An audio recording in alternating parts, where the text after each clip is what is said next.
Mike, turn your games down. Hi, everybody. Welcome to episode 298 of Games My Mom Found. I am Mike Albertin, and who fears the old blood? I'm the Let's Play Princess Phoebe Stanton, and this parody game of Nightmare Cart is weird. And Hunter must hoot, and I'm Carusetta Kerry Chandler. Michael Colby, and I always forget to write funny intro for these episodes.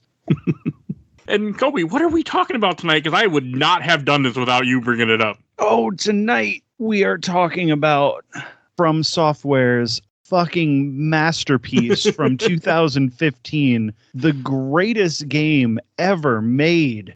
No bullshit, all gameplay, and just the best game, just beautiful and spooky and fun.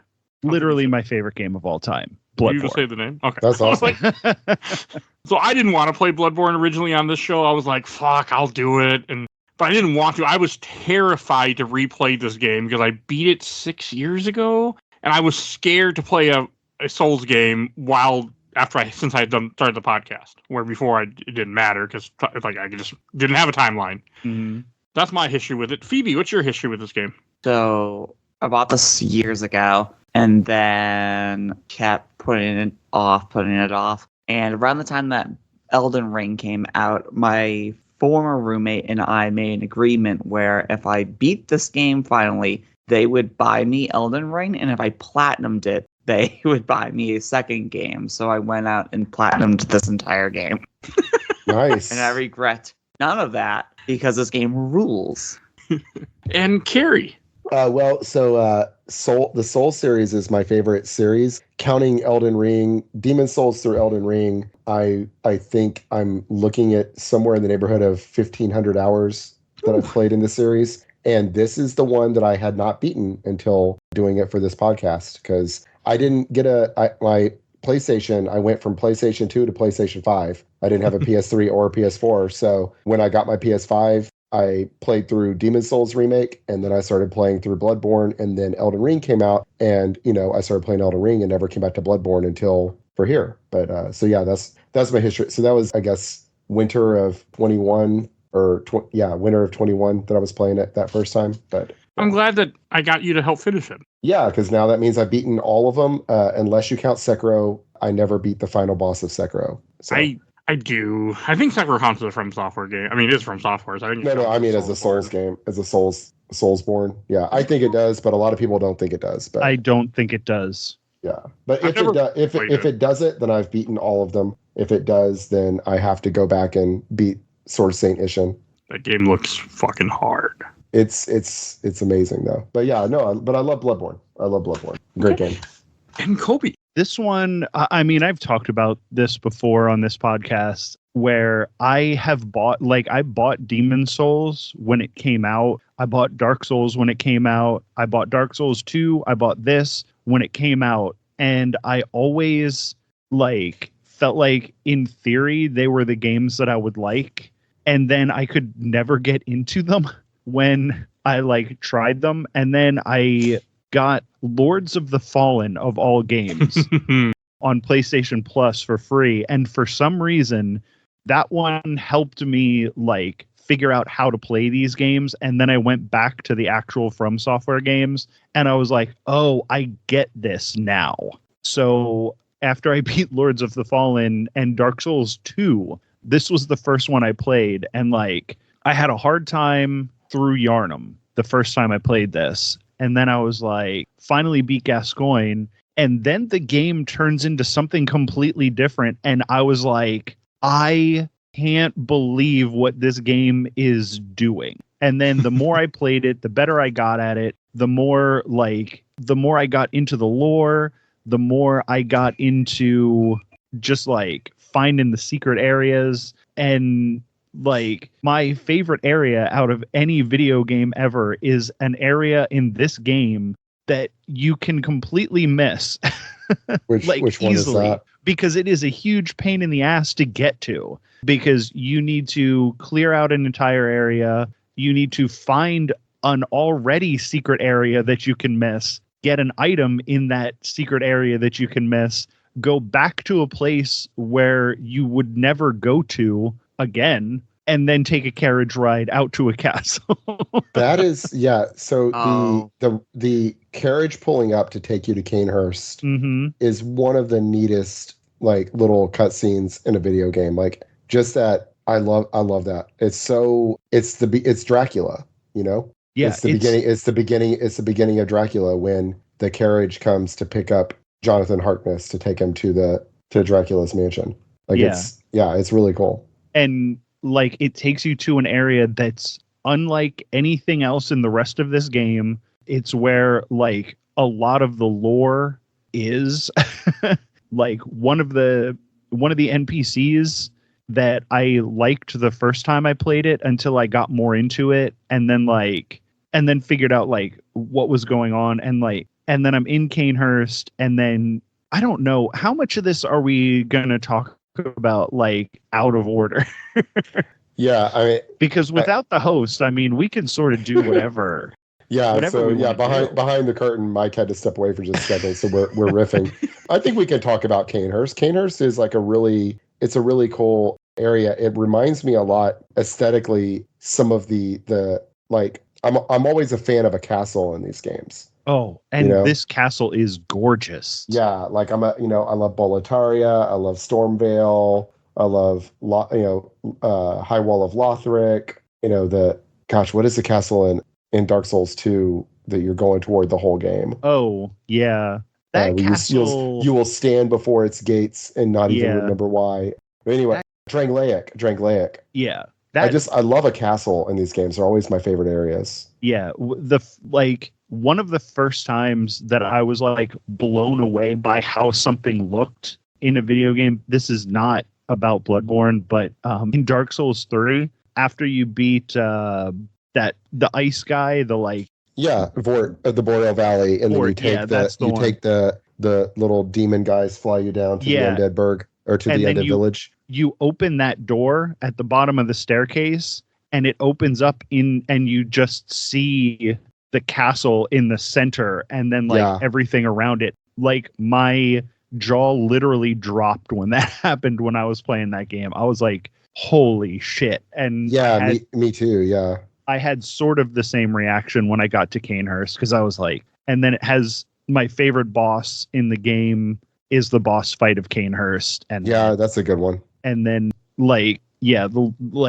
meeting the queen and like how sad she is. And, I join the Vile Bloods every time. So like at this point I have taken to, as soon as when I'm in Old Yarnum and I open up the doors in the back and what is his name? Oh no, this is going to be one of these days where I can't remember his names. The guy who's trying to get to Canehurst to kill the queen. Oh God. Is it it's not Alexander. No, it is a dumb normal name though. Yeah. Or Andrew or something like that. Yeah. I know what you're talking about. Yeah. I end up killing him right away every time. Like I don't even that he's going after the queen. Yeah. That's funny.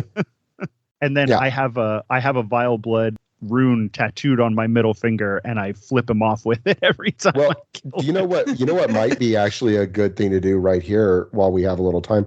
Do you want to tell us about the story? Because I just burned through this game, killed every boss, and did not absorb the story at all. I did not know what the hell was going on the whole time I was playing. I'm like, there's some sort of Cthulhu stuff happening. It's about as far as I've got. So you want to just give us a rundown of what the story of Bloodborne is? Well, as much as I understand it, there's the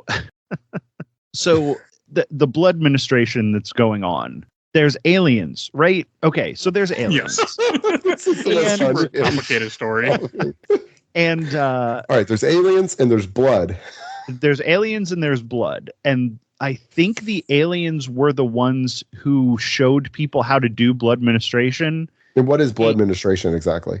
Well, they take blood and then they do like science to it. Isn't it like a transfusion? Well, yeah. That's how I thought. They do some science before they transfuse it. Yeah, and I don't know if they do the science. They put the blood into people, and that's what turns them into like Amelia, like the beasts like Amelia, and Lawrence is one, and Ludwig is one. Right. But And then there's the different churches, and they do different ministration to it, which like lets them use magic. right. And then I think just like regular people just turn into like the werewolf type things, just like the regular wolves. Right. And then if you get like special blood, or if you're like one of the chosen people, then you turn into like a Ludwig or an Amelia. And then what are the hunters? What's the deal with what are we? Is this like a special calling? And is it all happening in one night? It's all happening on one night. Game. This is the Purge. So it's the Purge. It's like Cthulhu meets the Purge. Okay. And I'm not sure like exactly what's going on. I don't know what's going on exactly with really any of it, because like you get lore from the stuff that you're finding. Okay, I just want to let the listeners know that in our chat you said this is the best story ever. Well, this is the type of thing that I like. I don't like a story being shoved in. No, I'm with face. you. I hate the Ubisoft Guerrillaware. I hate like Horizon Zero Dawn. Everyone loved it, and I'm like, I just feel like I'm being led through the nose and being told I don't want this. Yeah, I get you. I like both, but I prefer that. That's why I prefer this. That's why I hated God of War Valhalla. That's why I didn't enjoy the God of War 2018 one that everyone thinks is the best game ever. I was like, this is fun, but it's just I'm going through tubes, and then at the end of each tube there's like some story, and there's no exploration whatsoever until you get to the lake and you row the boat around, and that's not really exploration as much as wandering aimlessly.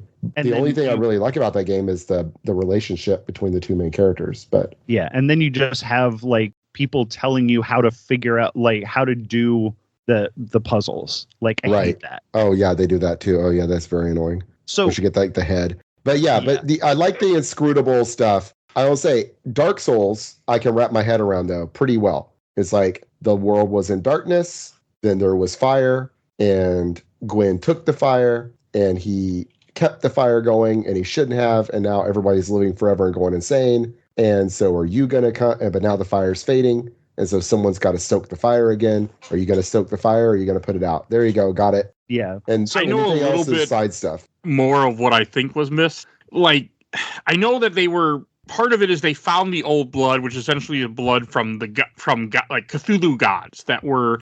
Yeah, Koss. Yes, that were around. The hunters were either people that were employed by the church, or in a case like you, people who then came, because you're supposed to be a foreigner who comes to Yarman.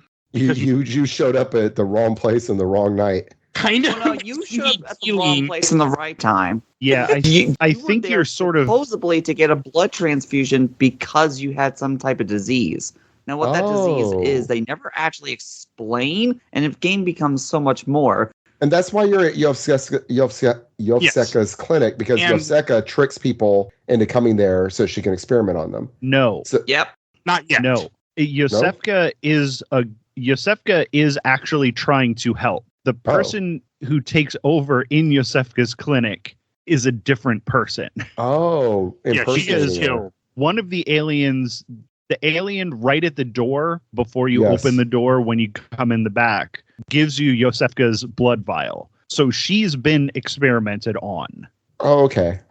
This time I did not have to fight her because I sent the serial killer to her clinic, and he took care of that for me. That's a tough fight. You can also just wait, and if you go in there later, she's already insane. Yeah, and then you don't have to fight her either. My first time playing through, because when I played through the game like 2 years ago, I got almost to the end. I beat all of the base game bosses, and then got up to Maria in the DLC on my original playthrough. And then I replayed a whole new character for this one and beat every boss. And on that original playthrough, I did kill Yovseka. I can't remember how to say her name. I'm sorry. Yovseka. Anyway, but this time I like told the serial killer guy to go to her clinic, and so the cannibal didn't find that guy. Hey there. Oh yeah, he's hanging out on like the roof on a rooftop in the woods. Yeah, but I hate that zone. And you go there, and he's like, oh, you can see if you walk up, you can see he's clearly eating a corpse, a human being, and he's like, oh hey, how are you doing there? you know a good place for people to go to be safe? And I was like, yeah, go to this clinic. They'll take care of you. And yeah. Yeah, no, I didn't fuck with him. The guy. So when I played this game, I used the guide completely. Like that's how I play every Souls games. I watch a YouTube guide and then I do what they do. And you still got to do it, but it's hard. But that's how I play these. Yeah, that's fine. I'll use the guide usually on a second playthrough a little bit to find things that I didn't find, or if I'm like trying to 100% it, you know, which I try to do a lot of the time when I play these is I try to get every item, even if I'm not going to be using those items and stuff. So I kind of explore every little nook and cranny. And so, yeah, I used the Fextra Life wiki a good deal this time around. And I also, I kind of had just I had an optimal build that actually made the game kind of too easy. Yeah, you were talking fun. about your build. I've never had the patience to like work on my blood tinge because it's so hard in the beginning. It is when you're leveling that stuff up and not the stuff for the weapons that you can use right away. Right, and that did make it difficult. Like I had a pretty difficult time until I got to like. Well, and I did use like the cum dungeon, which people don't know what I'm talking about. They're like, what the fuck is this game? So once I got to where you could do chalices, once I beat Bloodstarved Beast, yeah, I did use that. I did not over level myself with it, but I did take away the need to ever grind. Specifically, just give myself infinite healing potions, infinite bullets, basically. Yeah. And then I did give myself enough blood tinge that. And I went and got so the weapon I was using is the Chikage, which is essentially this game's Uchikatana. Mm-hmm. And for people that are Dark Souls people, which is not the same as Uchikatana in Elden Ring. In Elden Ring, I guess it would be closer to does Rivers of Blood damage you? I can't remember. I've never used Rivers of Blood. I believe it does. Yeah, so it's like that. So it's hurt yourself to do extra damage weapon. This one is actually what it does is it's just you take damage.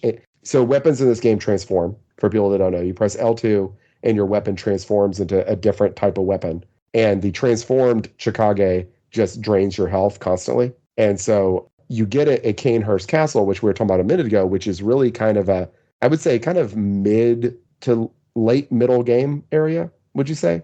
Yeah, I would say not quite late game, but it's like kind of the beginning of the late game, maybe. Beginning of the late game and the middle of the game. So you get the Chikage there for joining the Biobloods, but you can also just get a Chikage from the Chalice dungeons, and there's a Chalice dungeon where they have a Chikage right there inside the door, basically. You just have to run over and kill one boss and it's there. Actually, I don't even think you kill a boss. I think it's just in a chest. And so I was using a guide. I went and got that Chikage as soon as I beat Bloodstarved Beast. And it has, once you get it fully upgraded, it has S scaling and blood tinge. And the one I got is the Lost Chikage, which does 10% more blood tinge damage, 10% less normal damage. And so that really, once I got my once I got that, then I had been putting, what I've been doing up until then is putting points, kind of spreading them between health, stamina, and blood tinge, which made Bloodstarved Beast kind of difficult. But then once I got the Chikage, I already have like 25 blood tinge. And then that thing does a ton of damage in exchange for hurting you.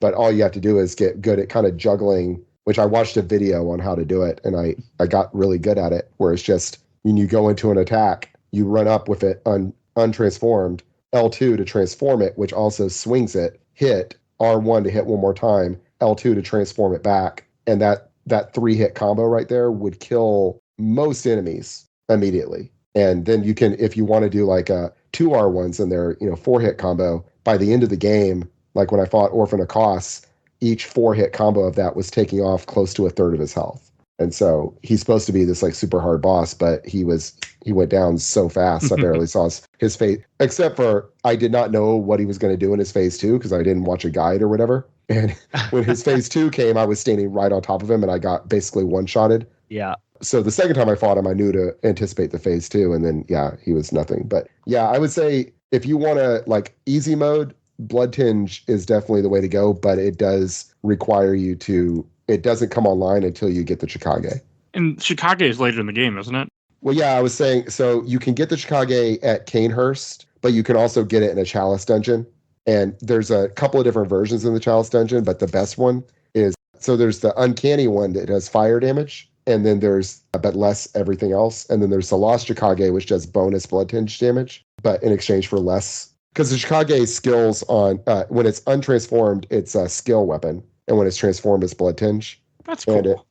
And that's most of the blood tinge weapons. All the blood tinge weapons are like that. They're untransformed is either skill or strength, and then they're transformed is blood tinge. Except for guns. Almost every gun, if not every gun, has good blood tinge scaling. So that's the other benefit of blood tinge is you do more firearm damage.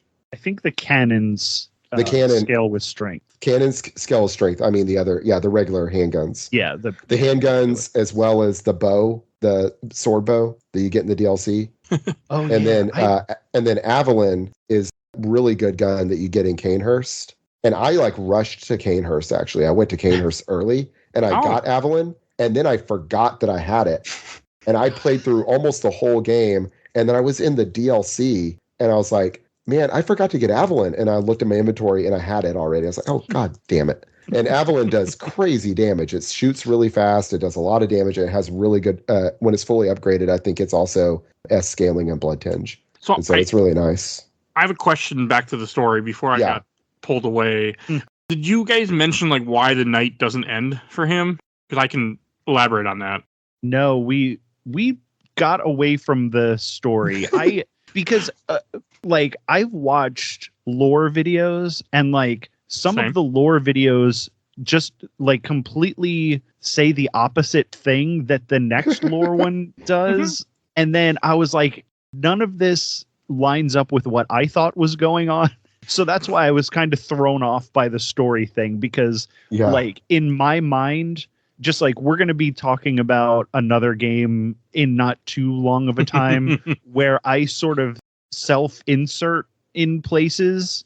And so even if what I think is going on isn't really what's going on, I can make it make sense. Yeah. And this game did that with me, and I'm like, all right. So do I say what I think is going on, or should I talk about, what these more known people?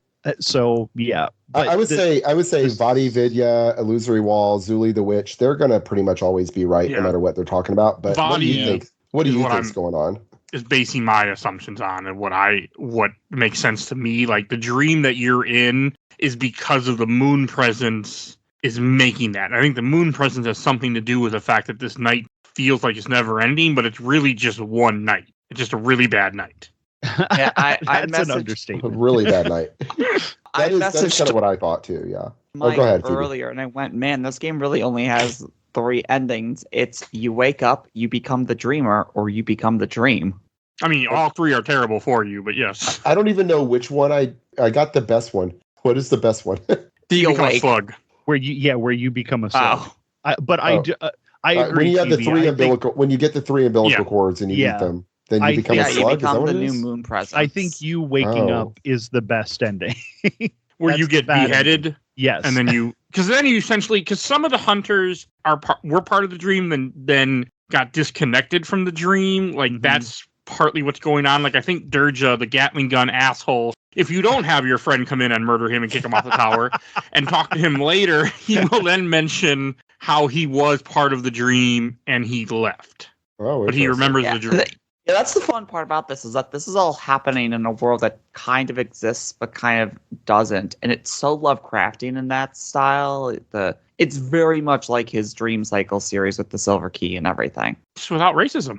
All right. Yeah. I mean, I had to say, I'm playing it. I'm like, all right, there's some nightmare shit, and there's some aliens, and there's this doll that wants me to do stuff. All right, and there's this cool lady in a crow mask. She wants me to help her. She says, I got to hunt. She says, I got to hunt, so I'm going to hunt. And so I'm going to do that. And then, all right, there's umbilical cords. Well, I better eat those because everyone says to do that. So I'm going to eat those. All right, now I'm fighting some sort of Cthulhu monster. All right, game over. New game plus. I was like, I really just did not absorb the story at all. All I really got was that I like the idea of there's the church where you can tell people, go to the church, you'll be safe there. And so people show up there but then they're still like not doing great. No, because as the night progresses, things just get worse and worse. Like people are just succumbing to madness, I guess. Yeah. And there's a lady who will like give you a little bit of her blood to drink, and then there's a lady who gets mad at you for letting the other lady give you her blood to drink, and because the one is a high-ranking member of the church, and the other one is a sex worker. Oh, and is that she what it does not. was? They Okay. do not like each other. And did you find? Again, I'm doing so bad with names today. But Aveline? the sex worker, Her sister? No, the woman in the purple dress that gives you blood. yeah, the one that's sitting right near the lamp Yeah. in the yeah. church. She disappears after a while, but she's not Right. dead. Oh, okay. You have to No, go I did down. not find her. You go down the ladder, the long ladder that you climb after you beat Gascoigne, Right. and she has one of those things, like the little fetus things, and it's like pawing at her leg, and she's crying. She gave birth to this thing. That is also part God. She was impregnated by the by an outer, Great by an Ones. outer being. By Yeah. an Yay, old great one. Dunwich horror. Yeah, That's what's happening. That's kind of like what the whole thing of what you're trying to do, like with the idea that you're trying to get to Murgo. Murgo is an invisible baby because somebody got impregnated by a god. All right. And it's the queen, isn't it? Because there's Yeah. a woman in the Yes. gown that's crying with a big, huge cesarean scar. Yep. Yeah, that's the because you're in. But that's at the point when you're in the nightmare. You're no longer in the real world. This one wacky game I mean, show. were we ever in the real world? Yes, I think everything in Yarnum is what is the real world and what's happening. And then as the game progresses, things just get really fucked up. That's how I As see a it. Lovecraftian I mean, there's- does. It's a very weird game to understand. I mean, most of it is the guy's got to do a shitty job and he's got to go kill things, and he finally ends up finding out that he can stop a dream. Like eventually, like it doesn't even make a whole lot of sense. I do love that the I guess canonical bad ending or whatever is just you don't have to fight the final boss. You can just say I'm good and wake up. Right? Isn't that I got my what it is? blood piece. Yeah. I mean, Like at the same it point, makes me think of like Dragon Quest. Is it into Dragon Quest that you Dragon can Quest just you can just like join the Dark Lord yeah, you can become the Dark Lord. You give into or become the Dark Lord, right? No, there's a lot to this game, and when I play through a game like this, I don't pay any attention to what's really happening in the story. I catch that later because that's just how I play games. Like I was too busy just trying to survive, and then I just like okay. And then after I beat it, I watched a ton of Bobby Vidge videos and for the last like 2 weeks because I became obsessed with this game. This is why I don't play Souls games because all I think about is a Souls game until I finish it. Like I stayed up late the night that I beat this because I had to finish it after we beat Orphan of Coast because I had to turn this game off. I had to be done. The only way to be done was to see the credit for me. Yeah. I was obsessed. I get like that with these type of games. I do get like that. I don't get like that about the story as much. I get more like I'm watching build videos and like, all right, now I've got to play through it with this build and so on. I guess I kind of flock more to the mechanics side of things. But I also play very simple. Like I just use one of the basic weapons the game starts with, the saw cleaver, and that's how I play. And thankfully, thanks to you guys, I knew about the cheat with what we're going to call the cum dungeon, where it's just essentially you type in a code that even has the word, CUMM in the code or something like that. yeah, CUMMFKP. Yeah. And then you get a bunch of echoes or souls, whatever you want to call them, really quickly, and then you're able to level up like super fast. Yeah, it's really boring, and I didn't like. I'm kind of glad because I only found out about that dungeon when we started playing it for this. Yeah. So same. I took one of my characters that I made, and I was like, because I had already platinumed it by this point. You're not missing anything then. So I was like, you know what? I'm going to run through this game, but I am going to cheat. I am going to over level for this thing. Yeah, I had a heck of a time.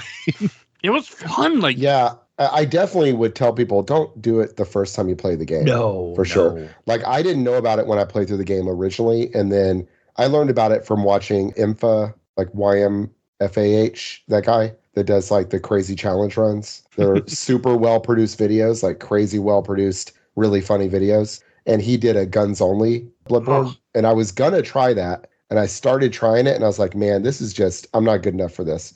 And it is pretty neat though how like watching him like kill Orphan Accost with nothing but a gun.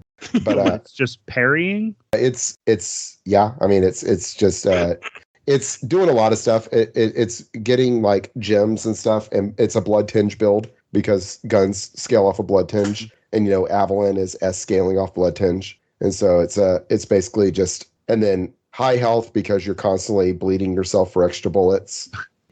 That I never did. But anyway, I never he used the cum dungeon specifically to buy 999 bullets, so he doesn't have to worry about bullets except for during. He doesn't have to worry about bullets other than during a run, if that makes sense, because you can only hold 20. But yeah, but I would say the thing is, I do have a complaint about this game, and it's really only one complaint. I refuse to hear this.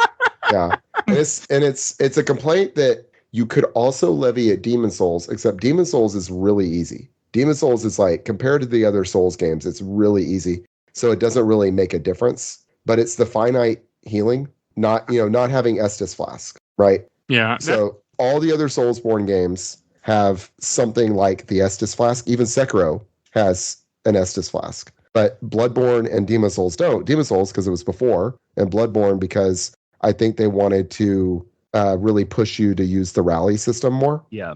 I personally think that's why. And I think the rally system's great. I used it a lot. But it's especially great, like, bleed yourself for some bullets and then hit somebody to get the health back real fast. Fun times.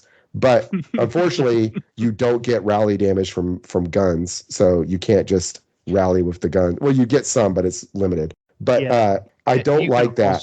You can also ruin yourself up to, like, get more rally from viscerals and more rally from... And I did actually. I was using one of the rally runes. But because you're always dealing yourself damage as a Chickage anyway, so you need to be able to be healing. You can't rally from that damage, but you're always hurt. Yeah. So I needed everything I could get with that. But no, I don't like the finite healing. I don't like the blood vial system, and I don't like the bullets either for the same reason. And that is where, for me, the cum dungeon was perfect. Is I just spend 30 minutes in there and then buy 999 blood vials, 999 bullets, and then I don't ever have to worry about it. And the thing is, it doesn't make the game easier. It just makes it less tedious. Yeah. Because it's not like you're holding those 999. They're in the bank. So you still only have 20 capacity bullets and 20 capacity blood vials. And so it's not actually making the game any easier. It's just making it more convenient. And so I don't really feel like it's cheating. I don't think you're cheating yourself by doing that. By giving yourself 50 levels or something that is. And I will admit, I definitely did at one point get myself like 10 levels here. And then another time I'm like, this is a point in the game where I would have grinded for a little bit before I go do the DLC, for instance. I would have grinded and gotten like 10 more levels. I'm going to just use that instead. So I used it for that. And so it's not a clean. So you shouldn't, when I say, oh, this game's actually really, pretty easy, I mean with my busted build. And I use the chalice system to get the Chickage like at least 10 hours earlier than you're probably normally going to get it. That's fair. So, I got my Chickage immediely after Bloodstar Beast, like within 10 minutes of Bloodstar Beast, and normally you don't get it till Canehurst. Oh yeah, I would have done it later. Like I went to Canehurst in this playthrough. But there's really no good blood tinge weapons until Canehurst is the problem. I don't have a choice. Because it's really, I think the blood tinged weapons in the game, it's Bowblade, Chickage, Avalon, and of course all the guns, but Avalon especially. I think there's one more blood tinged weapon in the whole game, and it's very late game. I don't really recall, but I think it's more meant for New Game Plus, I'm assuming. Blood tinge, yeah probably so. Yeah, it makes sense because if you think about it, all of the blood tinge weapons are kind of like in the sense of like a quality build. They're all blood tinge plus something else. So yeah, they expect you to do that on your second and playthroughs when you already have all the weapons and you're playing around with more stuff. Now, a good weapon, by the way, if you don't want to use the starting weapons, a good early weapon is the saw spear. Yeah, the spear is the spear. I leveled up to plus 10. Like I think that was my first plus 10 weapon. Yeah, I leveled it up to like plus 4 before just to beat Bloodstar Beast. I like it a lot, and I used it a lot on my first playthrough as well. Though I did a strength build my first playthrough, but Yeah, it's That's really good what I do. on amygdala. Oh yes, I ended up using I used the what is the big heavy broadsword. you get. Moonlight Greatsword? No, not that one. The other one, the big. Oh, it's like a sword, and then you slide the sword inside a bigger sword, basically. Yeah, Ludwig's, yeah. Ludwig's great sword. Yes, I use that on amygdala because that is one problem with Chicago. It does not have an overhand strike. Yeah, It's all side to side, and so enemies like that where you've got to get under and hit them. It's all you could hit with the Chicago is his legs, and so that was probably the hardest boss fight in the game for me. Yeah, because the saw my spear is stats great. were, The saw spear is great for that because, like, when you do the transform attack under his head, it hits him like 4 times before it hits the ground.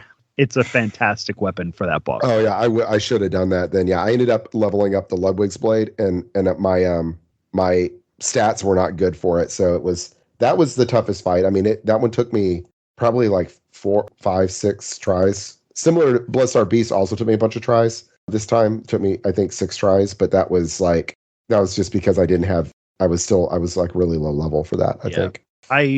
I have it down. I fought the Blood-Starved Beast so many times my first time through that like I have all of those attacks. Like that muscle memory will never go away.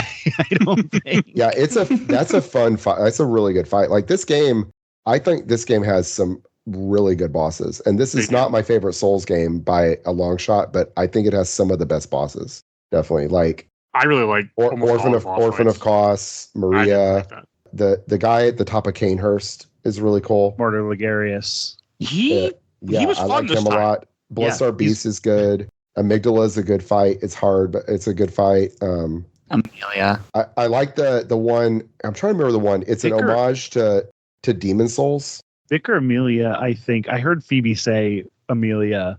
Oh yeah, Amelia's good. Yeah, because that is sort of an early game fight. I think it's like overshadowed, but the music in that and the because that's the first not the first big beast fight, but the first one that feels like it means anything. It technically could be the first one since the other two are optional. It could be the first one, but it's usually not. But it's the first.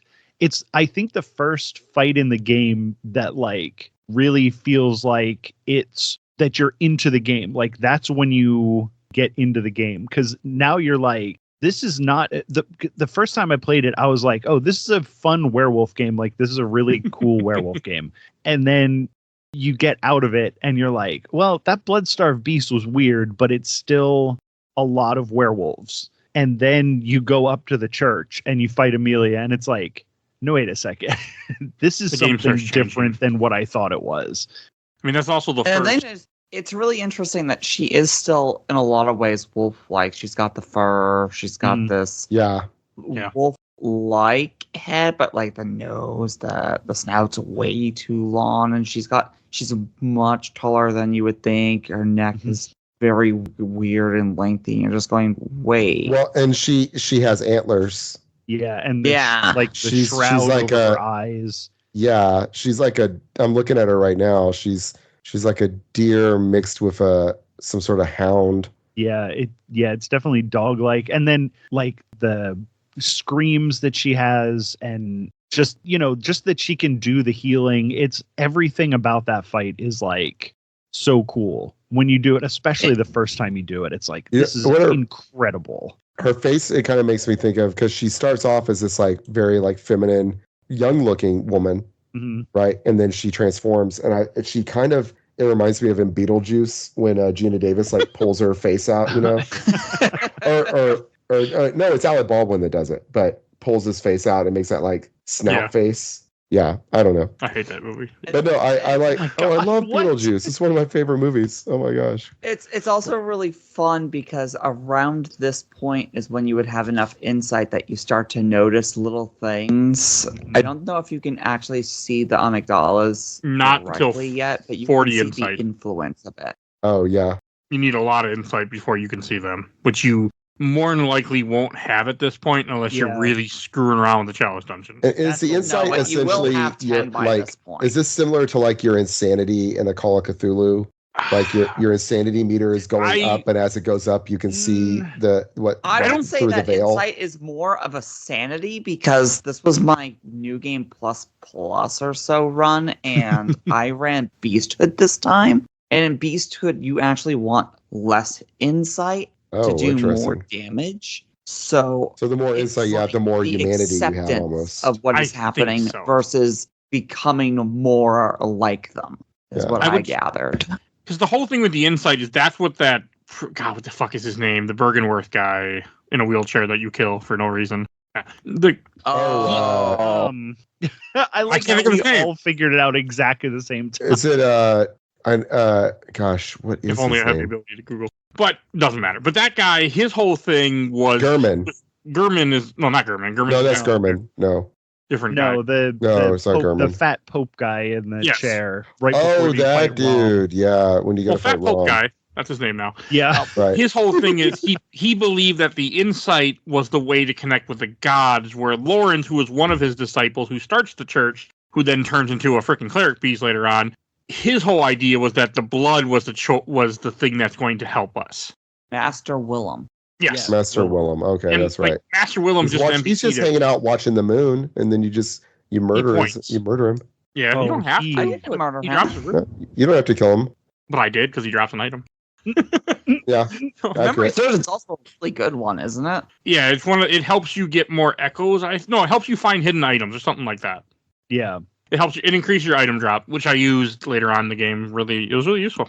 But yeah, because he points to the water, and his whole thing was to line your brain with eyeball. Not literally, even though if you look around his area, there's eyeballs everywhere that he took from monsters and creatures. But that was his idea, is that he's all about the insight, and Lawrence was about the blood, and the blood is what leads to everyone turning into beast, and the church hid it, and that's one of the big things that the church knew it was a problem, but wouldn't tell anybody. Ah, yes, Cost. The eyes.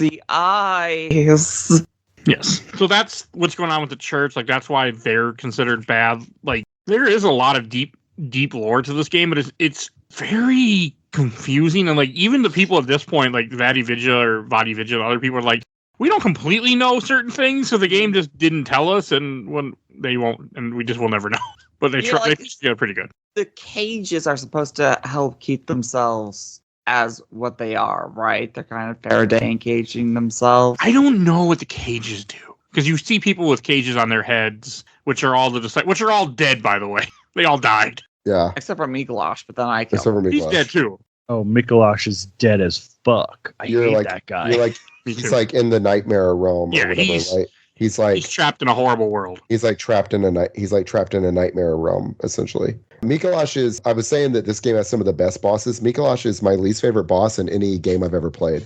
Oh, he's a shit. Bad. I fucking hate him. He's not hard. He's just annoying. He used to be. He's the boss that took me the most tries. Everybody else took me 1 to 2, maybe 3 at most. He was like 8 or 9. Because you can't cheese him anymore like you used to be able to. I think you still can, but not as simple as it was back in the day. What was the cheese? Well, there's a room where he drops down, instead of following him, if you just throw projectiles at him, he'll just stand there and take it. You can kill him that way and poison him. Oh, in the second part, okay. But they changed it where when you do that now, he just leaves. Oh, good. Yeah, you don't need to cheese. Like, again.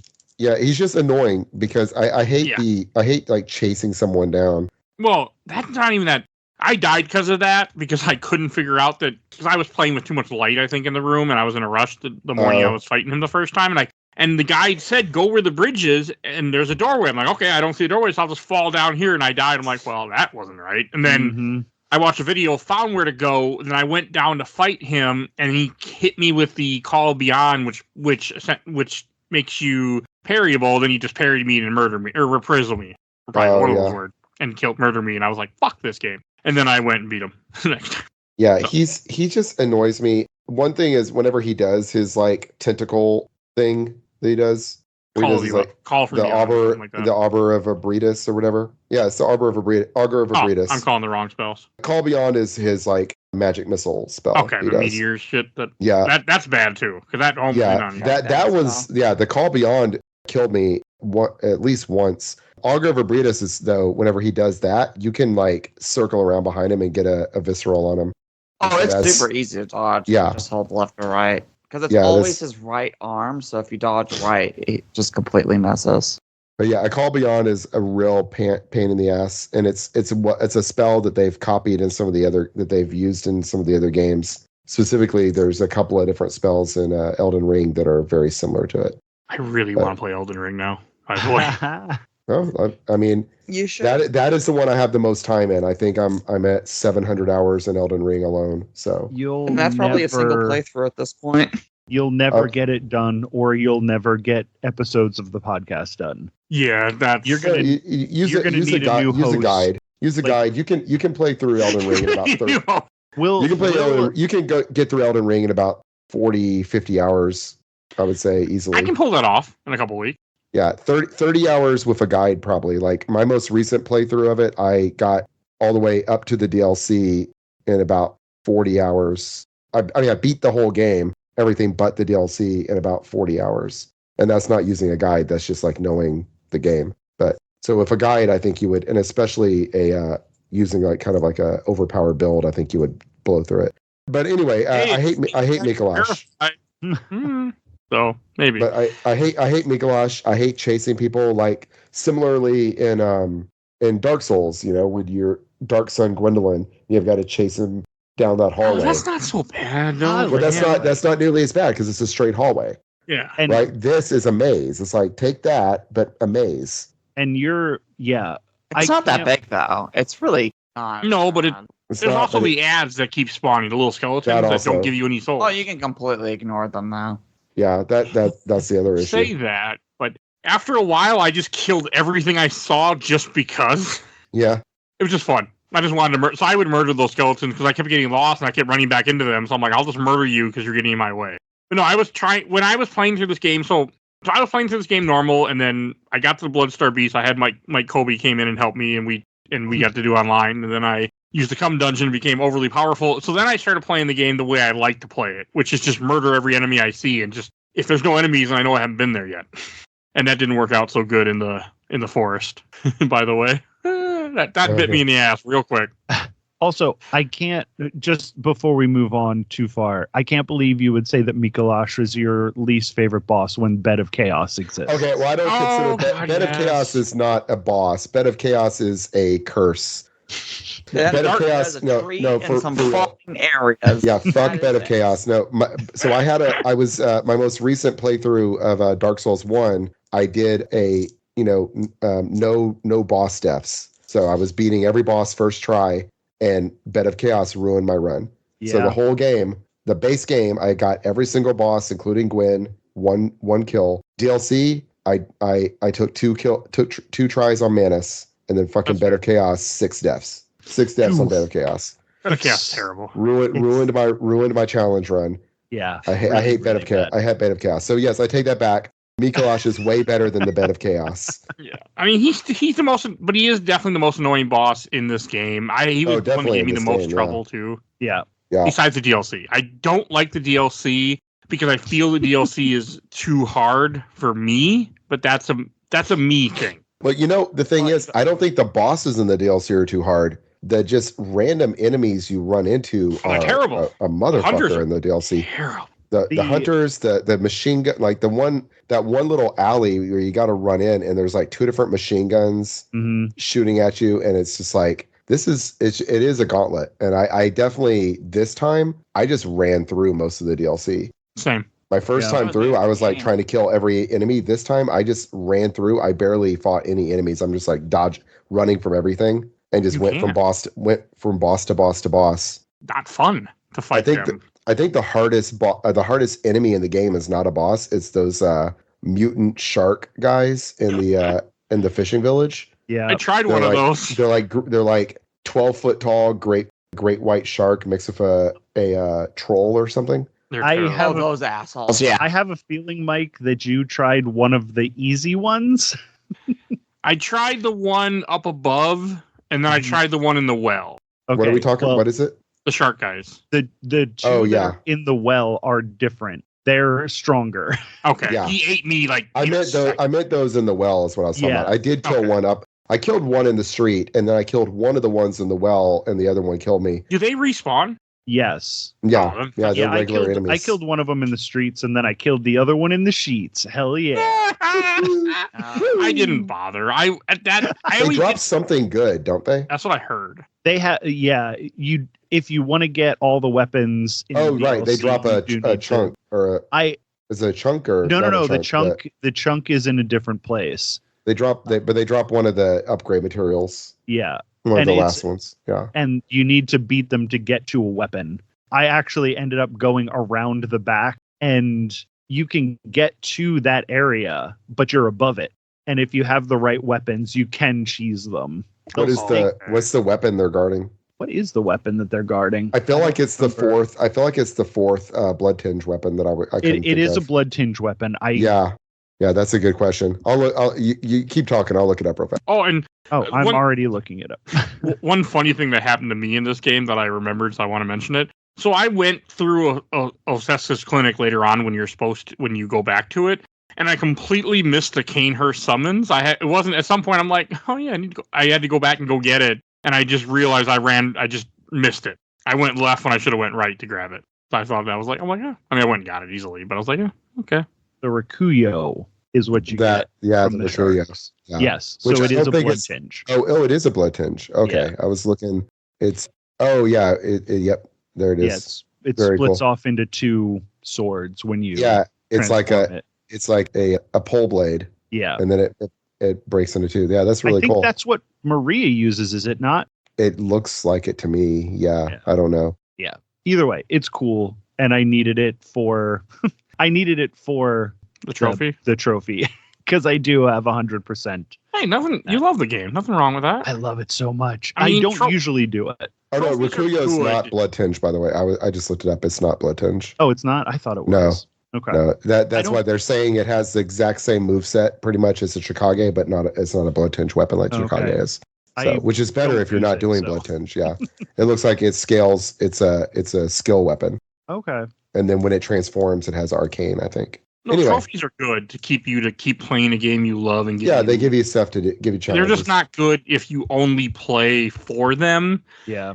Then they can become a little too much. Yeah, I've never really cared about them that much, but it's neat when something did. pops up. You're like, oh, cool. Yeah. I've platinumed 2 From Software games, and it's Bloodborne and Elden Ring. Nice. I platinum 0, and I plan to keep it. I platinumed the Demon Souls remake, and that's the only thing. That's the only game I've platinumed. Period. So, Oh, wow. But I plan on doing too at some point. I want to play the remake. I never played Demon Souls at all. Now that you can burn through in like 10 hours. The Demon Yeah. Souls remake, Demon Souls, especially the remake, is it's the easiest of all the games, and with a guide you could definitely burn through that pretty fast. Yeah, for Okay. sure. And I love Demon Souls. Yeah, I like it a lot too. I I mean, haven't bought it it's yet, but it it's probably my least favorite of all of them, but my least favorite FromSoft game is still better than most video games. Is Yeah. the way I Yes. look at it. So, But, shit. I wanted to say my least something, favorite and now I can't Souls remember game. what Sorry, it not was. FromSoft. There's some FromSoft games that are that I maybe would not be big on, but yes. but, There's a bunch. of Souls They don't games, count. yeah. Yeah, it's my second favorite Souls game. Just there's something about that world and the way that it works that I'm like, this is even more inscrutable than any other game I've ever played. Like the light and dark tendency stuff is just like so crazy, and it's never explained. And I'm like, this is great. I love this world. I love being in Yarnum. It connects very well, I felt too. Because like I've only played a few Souls games, Dark Souls 1, 2, and this is almost as good as 1 when it comes to feeling like a connected world. 2 can go fuck itself. But like this feels so good. Yeah, no, it does. I was gonna start ranting about how Dark Souls 2 is actually super underrated, but No, it's No, a good game. Well, I'm just talking about like connecting the world. I actually enjoyed Dark connecting. Souls. Yeah, no, I hear what you're saying. Yeah, this one it does. I really like the setting in this one, though. Honestly, I'm much more of a medieval fantasy fan when it comes to these games. You know, But I am I did like it. But I fell in love with this world more than I thought I would. Like, I have never read any Lovecraft stuff. I don't know anything about Cthulhu stuff. I've never played a single game set in that or any of that. And then this is the only experience I ever had that has anything to do with that type of world.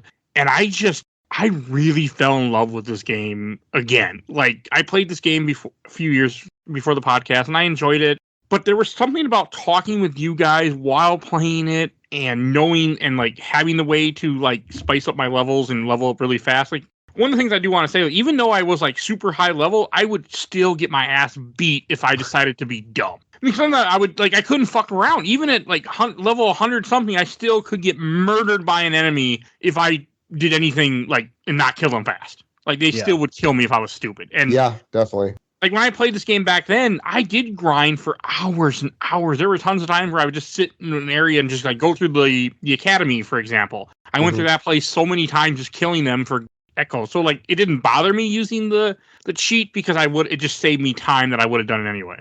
I agree. Yeah, I didn't over level, but I definitely saved myself from having to grind this time, and I liked it more doing that, and that is why I don't rate this one. That's one of the reasons I don't rate this one as high as I rate some of the others in the series. Is there's some of them where I feel like I can play through the whole game and never feel like I need to grind, and this one is like I didn't ever feel like any bosses required it. It was getting through the levels themselves that was actually very difficult. Yeah. Sometimes. And which is good. NPCs. I want it to be difficult is the thing. I want these games to be difficult. People were bitching and complaining about the Elden Ring DLC being hard. I'm like, well, what did you want? All like, the DLCs are hard. That's how it's supposed to be. That's the point. Like, I don't want to like stomp through the DLC in 20 minutes. Like yeah, it's supposed to be hard. And it was fun because it was hard. But anyway, my point is I would say of all the games, this has the hardest levels. The bosses were some of the easiest I felt like in the series, but the levels themselves were some of the most difficult levels to progress through for me, but in a good way, in a way that I liked. Like that was a mark in its favor, big time. But I think it might be the hardest game in terms of the levels, in terms of getting through the regular enemies. It might be just because I've played it so many times, but I don't remember the levels being that hard.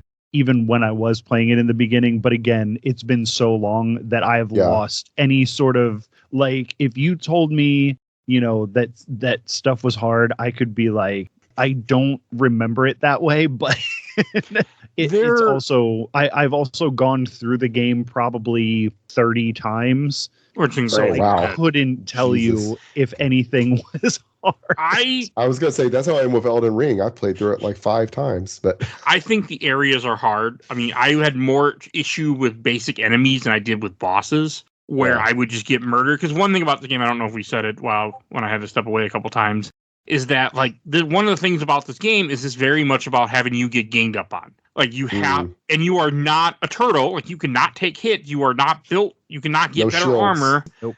Like, no shields. Armor has negligible benefits. Yeah, it's fashion souls. That's all it is. You pick the outfit that looks cool to you, and then there you go. It is more fashion souls than any of the other games. I feel like.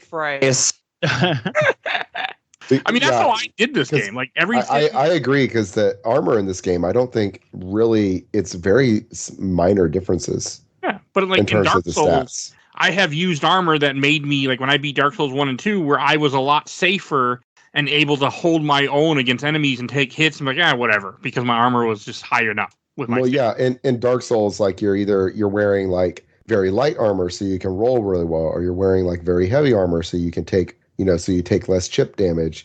And this is like, it really is just, I'm wearing this because I killed this crow lady, and now I've got her hat, and it's pretty awesome.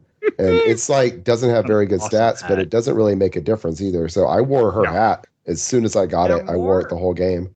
They're more status effects, honestly, because some of them are really good. Oh, yeah. That is where I actually did do it. Was when it comes to actual damage, they matter not. Yeah. Which I don't like personally, normally, but I actually was completely okay with it in this game. Like, I got to a point where I just, like, this game wasn't stressful for me, really. Like, it was weird. The only time where I was really irritated was running through the DLC. And that was it. The DLC I don't like. And I will say, Mike, that, like, I have helped some scrubs beat some bosses in this game. And the way you talk, like, you're like, oh, I'm awful at this game. You held your own better than 75% of the people I ever helped in this game. I probably could have beaten. I actually wasn't that scared of Bloodstar Beast. I was terrified of Old Yarnum because I remember dying so many times to that Gatling gun guy that I just didn't want to deal with it. Yeah. Yeah, the first time I played through the game, same thing. This time I rushed to him as fast as I could and killed him it's as so soon as fun. I don't know Well, how much Mike was watching me do it, but I was too far away. I have that run down to a science. The only damage that I take running to him is when I fall off of the building. All I saw was your health bar, and then I saw you fall down to your death. I fell off the tower. But you took him with you. Yeah, I did. I never went and got his item either, by the way. I forgot to go check him that he drops an item. I never went. It's a badge. It's a badge to buy different guns. Yeah, but I like getting all the items just to get them. Like I was trying to get a lot of stuff, but I completely forgot about him. I did run through part of Old Yarnum because some of it connects through one of the zones. I don't remember what, but I never went back for him. I just kind of forgot about it. I did explore a majority of this game when I was more powerful and just kind of ran around and just explored and enjoyed myself because this world is beautiful. Like it is beautiful, dark, and it is so depressing, but I just really, really liked it. The weird stuff. Yeah, I think that somehow, like, because that is kind of like FromSoft's thing is beautiful, dark, and depressing. I think I just prefer like the settings of the other Souls games a little more. Maybe because like I can see the sun. I guess this is like it's always just dark and brooding, and it's just not in my favorite. But I still think it's good. It's very beautiful, and it looks great. People are like, oh, we need a remaster. And I'm like, I mean, a remaster would be great, or a remake. Cool. I'd be down for that, but it still looks really fucking good on like this a PS5. Just needs to be on PC, in my opinion. Well, it is now, kind of. Well, yes, but it needs to be on like normal. Like you should be able to buy this on PC. Mm-hmm. Like somebody needs to get over themselves. Like they put all these other games on there, Uncharted for Horizon. I don't think it's that easy. I think that there's some rights issue with it that they can't get around, or they don't want to get around. They probably don't want to get around, but yeah. Yeah, because that's the only one. And Demon Souls also. Demon Souls, yeah. Yeah, Demon Souls, I thought that was more by choice. Yeah, I don't know. But yeah, Demon Souls and this are the ones that are just... And the difference, like, Demon Souls got a remake. Yeah. But Demon Souls was coming from PS3 to PS5. This is PS4 to PS5. I don't know. I said it did need a remake in, like, a Discord, and someone got mad at me. They got, like, angry. And I'm like, it's okay, dude. It's fine. They were like... They were just like really upset that I would say that, and I was like, I don't know what to tell you. Like, I'm playing through it on my PS5 right now, and it looks great. Well, it's more of I'd be happy for it. Sure, you don't work for Sony. Like, you don't have. It doesn't matter what you say. Yeah, I'm like, scheme of things. Yeah, but I get it. I guess they want the 60 FPS, but I think it would be a different game at 60 FPS. That drives me insane because people are like, oh, I can't play it. 30 frames per second gives me a headache. It's like, then what the fuck have you been doing for the past 10 years when everything ran at 30 frames a second? What do you do when you watch like cartoons and there's 24 frames a second? Fucking stupid. This like, oh no, I beautiful. need 120 frames a second. Yeah, no, it we looks don't really watch good. cartoons. What, Phoebe? No, we don't watch cartoons. We're adults. We play video games. I'm pretty sure the people complain about this watch a lot of cartoons. Yes, but I played this on a PS4. I didn't play this on PS5, and this game still looked great on PS4. There was no issue with it. Yeah, I haven't played it on PS4. I've only played it on PS5, but it looks great on PS5, and it doesn't lag at all. See, I couldn't because the PS5 is upstairs where my wife normally would be, and I cannot play a Souls game in front of her because I swear and I get pissed off, and the words that will come out of her mouth will not help me. Or just like she don't like it. She don't like hearing me go, fuck. She's like, what's wrong? I'm like, nothing. Like, don't worry about it. Yeah. You know, so I played in the basement away from anybody where I could play in peace. Thankfully, I don't do that. I just when I get killed, when I get ganged up on and killed, I go, all right. Yeah, all right. I like that's the way. I think that was the main lesson that made me really like these games. Was like I used to get mad when I would die, and then like I think it was Dark Souls 3 that I was playing, and something insane happened, and I lost like several 100,000 souls, and I'm like, but that was funny. And then I was like, oh no, wait, that's the secret to these games. You can't be precious about anything. You can't be none of it matters. None of it matters. That was me earlier. I finished New Game Plus and was going to start building for a Chicago run. Got to the Cleric Beast and got super overcocky with the Beast and the cat jumped on me, so I lost 500,000 souls and I quickly deleted the game. But golly knows, I'm going to go back. You could easily get that in the cum dungeon and be fine within minutes. Yeah, the thing is that's the thing I like kind of learned, like playing like late game Elden Ring, like near the end of the DLC, and I'm level like 180 and I lose literally 1,000,000 runes and I go, meh. Yeah. And then at that point, like then you're playing a new character and you lose at 5,000 and you're like, yeah, that's okay. That doesn't bother. It wasn't that. It's more of just if I do something stupid, I can sometimes see myself get irritated, and I just don't want. I mean, I didn't swear too much in this playthrough. You don't want anyone to see you being child. No. It's because you realize you're like, I'm being childish, but I'm okay with that. But I don't want anyone else to see me. I hear you. Like when I beat Maria, I actually had to stand up when I beat Maria, but I did that for 2 reasons. One, I was on a good streak and I was winning. And I have a cat, a 3-year-old cat that's naughty as hell, and she wanted treats. And her solution to get treats is start knocking over Funko Pops. But by me standing and walking towards the area, she's like, oh, he's going to go get the treat. So she ran over. So I'm literally walking back and forth to confuse her while I'm fighting Maria at the same time. That was an intense fight. That's like a good kitty. Yeah. I mean, and the moment I beat Maria, I was like, yes! And I went and go fed her. So she'd shut up. You know, there's this guy, YouTuber, Noah Caldwell Gervais, and he does these like 5-6 hour video essays on usually like a series of games. And he came to the Dark Souls 1, 2, and 3 as like completely never played any kind of Souls game.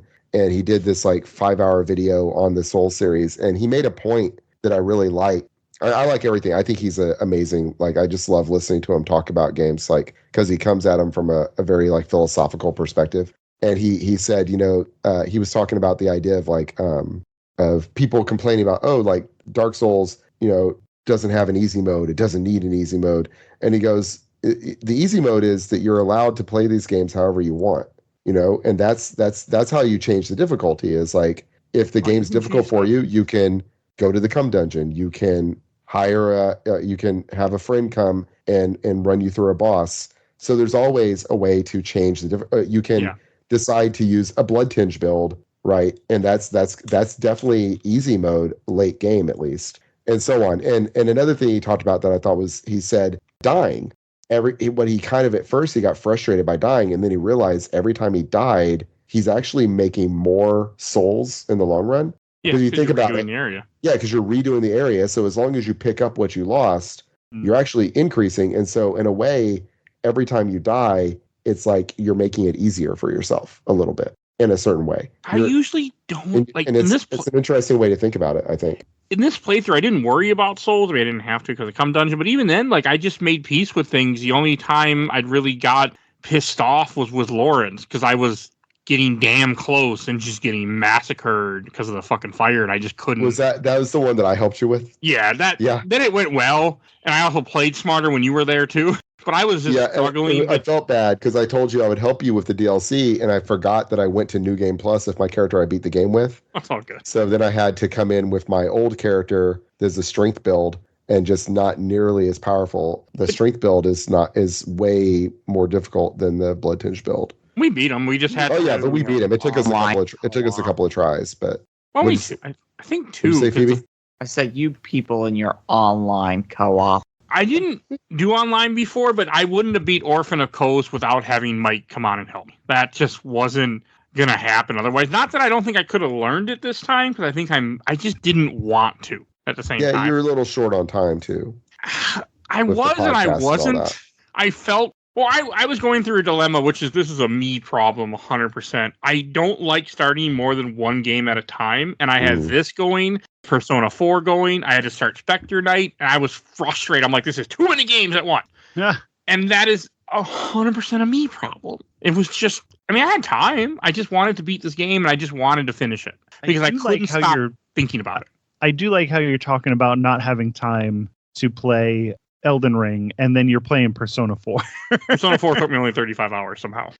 That's crazy. What? My I'm just in the I don't end know. game. I'm in the end game part, and I'm at 80 hours on that game. I don't know how I got through that game in 35 hours, but we'll talk about that in 2 weeks. But I don't know that's how. the craziest fucking thing I've ever heard. Yeah, this is. I don't even know how that's possible. I was on very easy. Oh, that's right. Yeah, you turned it down so you're not spending a lot of time in the dungeons, I guess. Yeah, they were real fast. And I fought every enemy at first. So I don't know, but we'll talk about that in 2 weeks. But yeah, no, I became 35 hours. And I did a whole bunch of shit. So I don't know how that happened. But I was terrified that game was going to be like, okay, this is going to push me later. And then, well, Bloodborne, the problem is that I was worried that the game was going to be too hard and I was going to get stuck on something where I would keep dying. Like Father Gascoigne, I was worried about him. Yet I found a cheese where you can literally just trap him on the stairwell and just keep hitting him with your sword fully extended. And he can't, and as long as you keep baiting him back, because he'll try to escape. He'll try to go down the stairs, but as long as you bait him back up the stairs, you can just keep standing on the side and keep hitting him. Yeah, I like Gascoigne. He's a really good first boss, though I usually fight him second. Well, Cleric Beast. Yeah, I fought Cleric Beast first. Do you have to fight Cleric Beast first? No, he's completely optional. You can skip him. The Cleric Beast you can skip. Yeah, Father Gascoigne is not. Yeah, I feel like both playthroughs I beat Cleric Beast first and then him, but he could be your first boss. I like the music box thing. The music box is such a cute little and it is, and it's interesting because they repeated that mechanic to an extent in Elden Ring, where it uses it in Elden Ring. Well, so having an item that you can use that will like weaken a boss that way. Because doesn't the music box, it like staggers him when you use it? Yeah, he gets confused for a couple seconds. Right. So in Elden Ring, there's two different bosses there's like a type of person in Elden Ring, for people that know, it's called an omen, which are these people that were born with like horns growing out of their faces and bodies and stuff. There's Margit, who's also known as Morgott, and then there's Moog. And both of them, there's an item called Margit's Shackle and an item called Moog's Shackle. Oh, that's okay. And you use that item and it like pins them down to the ground for just like 1 second. And you can only use it like it has a cooldown. You can only use it and it only works in the first phase and all that kind of stuff. But it's still, I like to play these games and see the influences and see the ideas they repeat. And I like it. So that was one. I guess I was thinking of, is there anything else like that? The only thing I could think of in the rest of the series is not really the same thing, but Manus, the silver charm that reflects Manus's like death beams or whatever they are in Dark Souls 1 DLC. Yeah. But I like the idea of that, of like an optional item you may not find that makes this boss easier, and it has lore implications. Because like in Elden Ring, the shackles, the idea is these omens, they're kind of treated like animals usually. And so it's like the shackle for like chaining them up when they were children, I think is what it's supposed to be anyway. Oh, I do want to play Elden Ring. Like playing through Bloodborne made me want to either put Dark Souls 3 or Elden Ring on the show next year. Like, yeah. Well, I'd say that Dark Souls 3 is faster than Elden Ring, probably, because Elden Ring being an open world can take a long time. Steam Deck. That's the key here. It's Steam Deck verified. I can do things with a Steam Deck. Is Dark Souls 3 not Steam Deck verified? Dark Souls 3 is verified. Oh, yeah. Good. But I mean, like compared to like Bloodborne, where I had to. And are the PC servers still working with it? I don't know. That's another good question. I think they came back up actually because they came back up, but I think they came back up. So I'm such a Souls person that whenever those went down, I just rebought the whole trilogy on PS5 and play it on there instead. You love them. There's nothing wrong with that. Yeah. Oh no, I didn't mean it. I'm just saying I don't. Yeah. I normally never rebuy games. I'm really bad about not rebuying games. I'm like, nope. I bought this game 20 years ago. I'm going to pirate it. I'm not going to buy your new version. Nothing wrong with. I mean, you bought it once. But with the Dark Souls trilogy, I rebought it.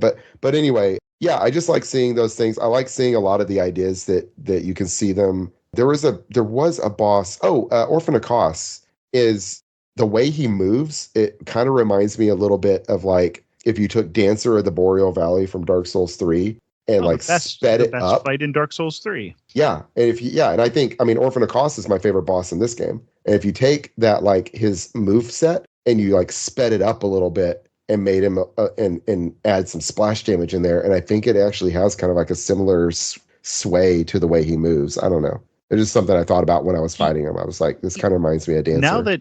Now that you say that, like some of those spin moves, like the incredibly long combos and the spinning around, Dancer doesn't jump too much. Right. It's like you add some spastic jumping into Dancer, and then later some like goop flying all over the place. But he's so goopy. And Maria, if you fight Maria, she is just like a way easier version of Millennia from Elden Ring. Like it looks like the same character model even.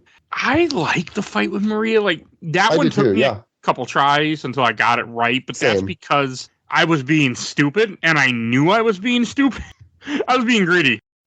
Souls games don't appreciate when you try to be greedy. No. She's a really good fight. It feels like you're fighting another player almost. Which what I don't like, but yes.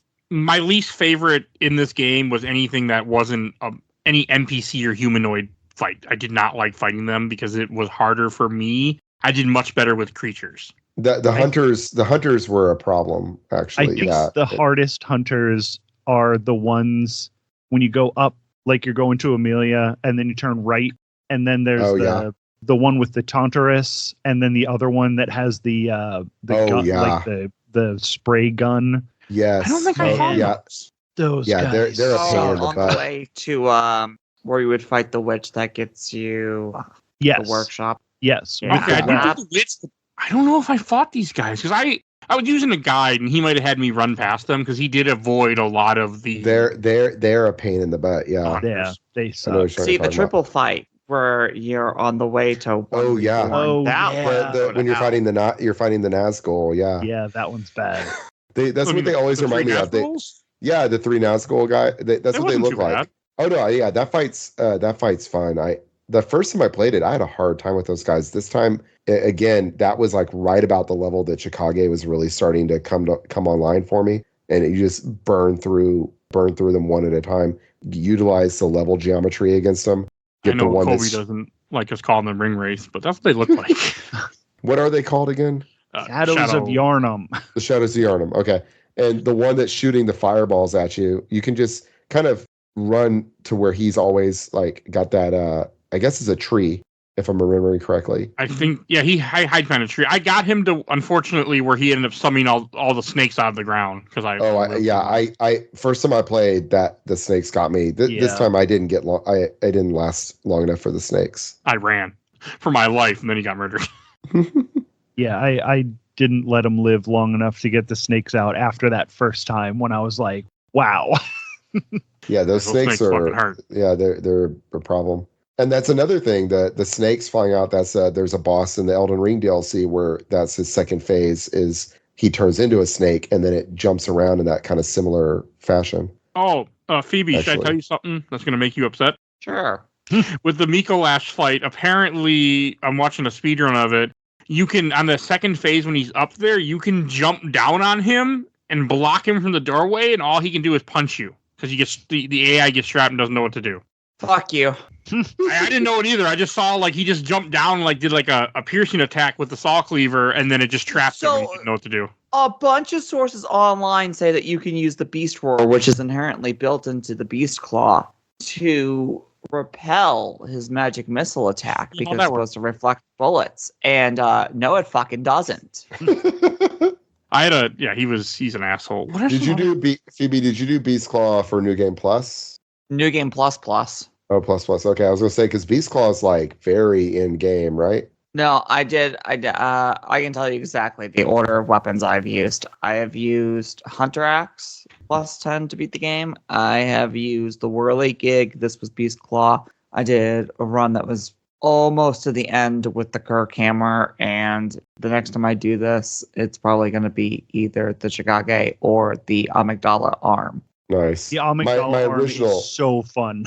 Yeah, it is pretty neat. My original run through was a Kirk Hammer build, and it's I like just flattening people, but I find it's not great against a lot of bosses. Oh yeah, no, that's why I had to stop with some bosses. It's good. It's good for running. It's so good for running through the levels. It's really great for running through the levels, and just like an enemy comes running up at you, and you just flatten them. It's a lot of fun. It's but then really the bosses, it's too. Surprisingly enough. Yeah, it's great for hunters. Exactly. It's really good for hunters, but then it sucks on a lot of the bosses. I do want to mention quickly, like some of like the side stuff, like Canehurst Castle we talked about. That is such a cool zone. I Yeah, really enjoy being there. and it's snowing. It's snowing there. It's not snowing, I don't think, anywhere else in the game, is it? No. And that was a good boss fight too. Like I remember hating Executioner Logarius my last playthrough, and this one he went down like a chump. Executioner Logarius? He's a martyr. He's not an martyr? Executioner. Oh, Isn't he no. an Executioner? Is the clan he's part of? He's an Executioner. No. Well, he's martyr. His title isn't, but he is. That's why I mistake. Oh, he's a member of the Executioners. Is that what it is? Same as that. Yeah, I like him a lot. Guy And who goes crazy. He's one of the. I think he's one of the harder bosses too. Depends on what you're doing, but his magic will like. Oh, he'll murder you if you. I just got in his face. Yeah, you got it. What I found was helpful is again using the level geometry so that he's like his missiles are constantly hitting the roof, or they're hitting the little steeples instead of you. He's infinitely parryable. He's, I think, more parryable than the last boss of Dark Souls 1. I didn't parry him much. Yeah. Yeah, no, I mean, I definitely parried him some. Mostly though, I just ran up and just tried to just get him down with the Chikage as fast as I can, just like taking hits, taking damage, and just trying to get in as much damage as I could as fast as I could. Kind of four kinged him. When he does the attack where he like flies up and then attacks you with his sword, one of the most easily parryable moves I've ever nice. And I'm not that good at parrying, but I can parry the shit out of that guy. That's cool. I couldn't parry anybody in this game. Like I was sucking at parrying. I feel like it's easier to parry in this game than it is in the other Souls games for me. Something about shooting rather than swinging the shield. The timing is a little more right to me. Yeah. Like each of the games, the parrying time is a little different. And so it's kind of a pain, like going from one to the other. And you're like, I can't land a single parry. Yeah. With Evelyn, I think it's a little bit too fast. Like that, it actually threw me off. Oh yeah. It's faster. The shoot is so fast that you miss the parry window. Yeah. Yep. That's true. Definitely. Because I'm used to I get the blunderbuss. So that's the parry timing that I'm used to. And it's like twice as fast. The Evelyn is like a semi-automatic almost. Yeah. I also like the Witches of Henwick, which is kind of like a joke boss. I found out when playing through this time where if you drop your insight to 0, they don't summon any of the ads. It's just really? Yeah. What? I've heard that. I didn't do it, but I did drop under 10, and then when I was going through that zone, the black creatures never spawn. Really? So I didn't really know what I didn't do. I just ran around like most of the game with like 60 insight. I wasn't spending it. And I didn't know what it was really doing other than it makes the game harder. I know that it opens you up to invasions, right? If you have insight, is that true or no? I don't think so. I think you have to ring the bell. Okay. Oh, yeah. So you can't just get invaded unless you're in the Nightmare Frontier. That's right. No, I didn't mean to say that. I meant that you need insight to summon people, don't you? Yes, use insight to summon people, and you also use insight to buy items. But insight, I think, makes the game a little bit harder in certain parts because certain things will happen if your insight is higher. Yeah, I see. I knew you could buy stuff with insight. I never saw anything I wanted to buy until late game. You could buy one of the final upgrade materials with I think it was like 60 insight for one of the things to get something to plus 10. I don't remember seeing that. I remember I bought a lot of beast blood pellets because I used a lot of beast blood to beat the bosses near the end, so I could just become super powerful very quickly and just murder them before they murdered me. That's my method. It worked. I'm thinking, is it the blood rock? Is that what you need to get something up to the plus 10? I only got one in the entire game, and I know of one. There's one in the DLC. I don't know if there's any more. Oh, I was right. Yeah, it's 60 insight per blood rock. Yeah. After you defeat Murgo's wet nurse. Oh, that's why. You can buy them.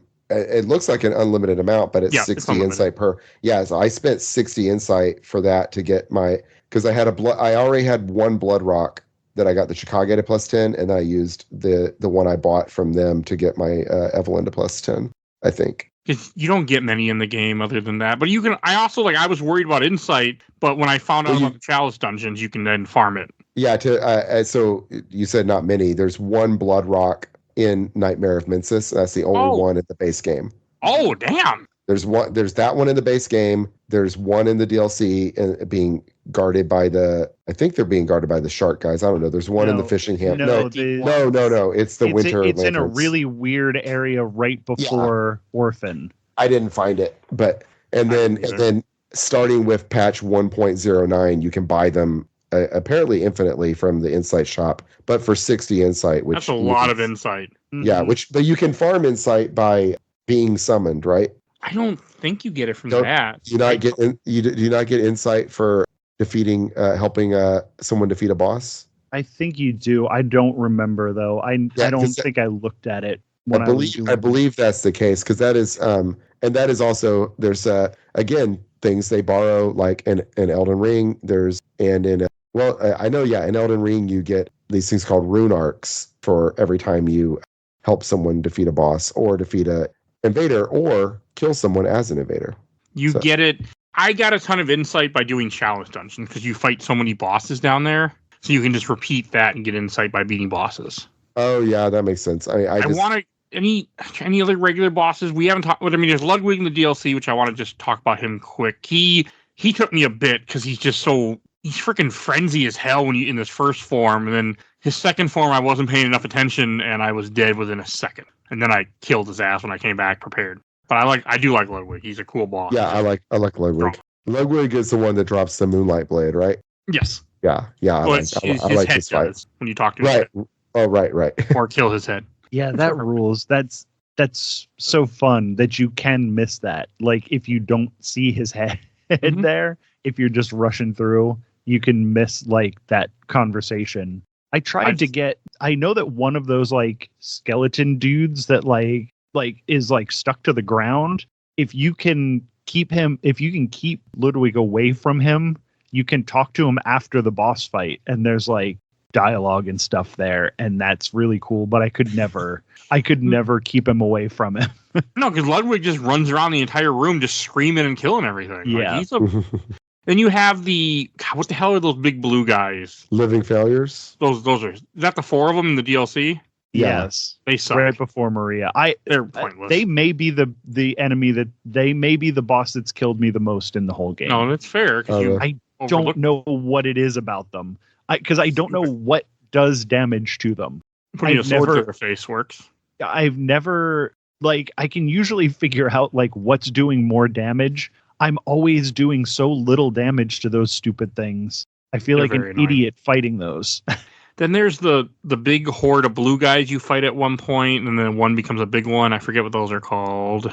But Celestial something. Yeah, Celestial Emissary. They're stupid. And that's right. Ones that we're missing before the Chalice. There's Murgo's Wet Nurse, which is fun, which is near the end of the game, but I don't really want to talk about the ending stuff yet. I think we've talked about almost everybody. Yeah. Everybody. I know the one that I was thinking of. Gosh, is it Abritus, Daughter of the Cosmos? Is that the one? Oh, we haven't mentioned her yet. Abritus, yeah. The great one that's in the basement of the church. That's the one where a lot of the blood was coming from. Yeah. The blood that they're using in the church. I'm trying to think of the one I'm thinking of. It's like Outer Being or something like that. It's there's her. There's one you fight that's like One Reborn. Oh fucking. One Reborn is like I think an homage to Demon Souls. Yeah. To the Tower Knight fight. Yeah, that's what I was. The Tower Knight fight. You've got all these guys, these archers shooting down at you. And so you need to ignore the boss and run up there and kill all the archers. And it's the same thing. You've got these chime maidens shooting fireballs at you and healing the boss. And so you've got to run up there and kill all of them while ignoring the boss. And then the boss is actually pretty easy once it's not being healed and you don't have fireballs raining down on you. I couldn't find the stairwell, so I didn't go up there and kill him. No. I'm like, where the fuck is the stairwell? I know it's here. I couldn't. Oh, that's funny. Yeah, so I like the one. I like that. I just like anytime I'm like, oh, cool, they've done this. I like this as a reference. I like this reference. So as you can imagine, Dark Souls 3 is one of my favorites since it's just all references. It might happen next year. I really want to play Dark Souls 3. Yeah, I go back and forth on whether it or Dark Souls 1 are my favorite of that trilogy.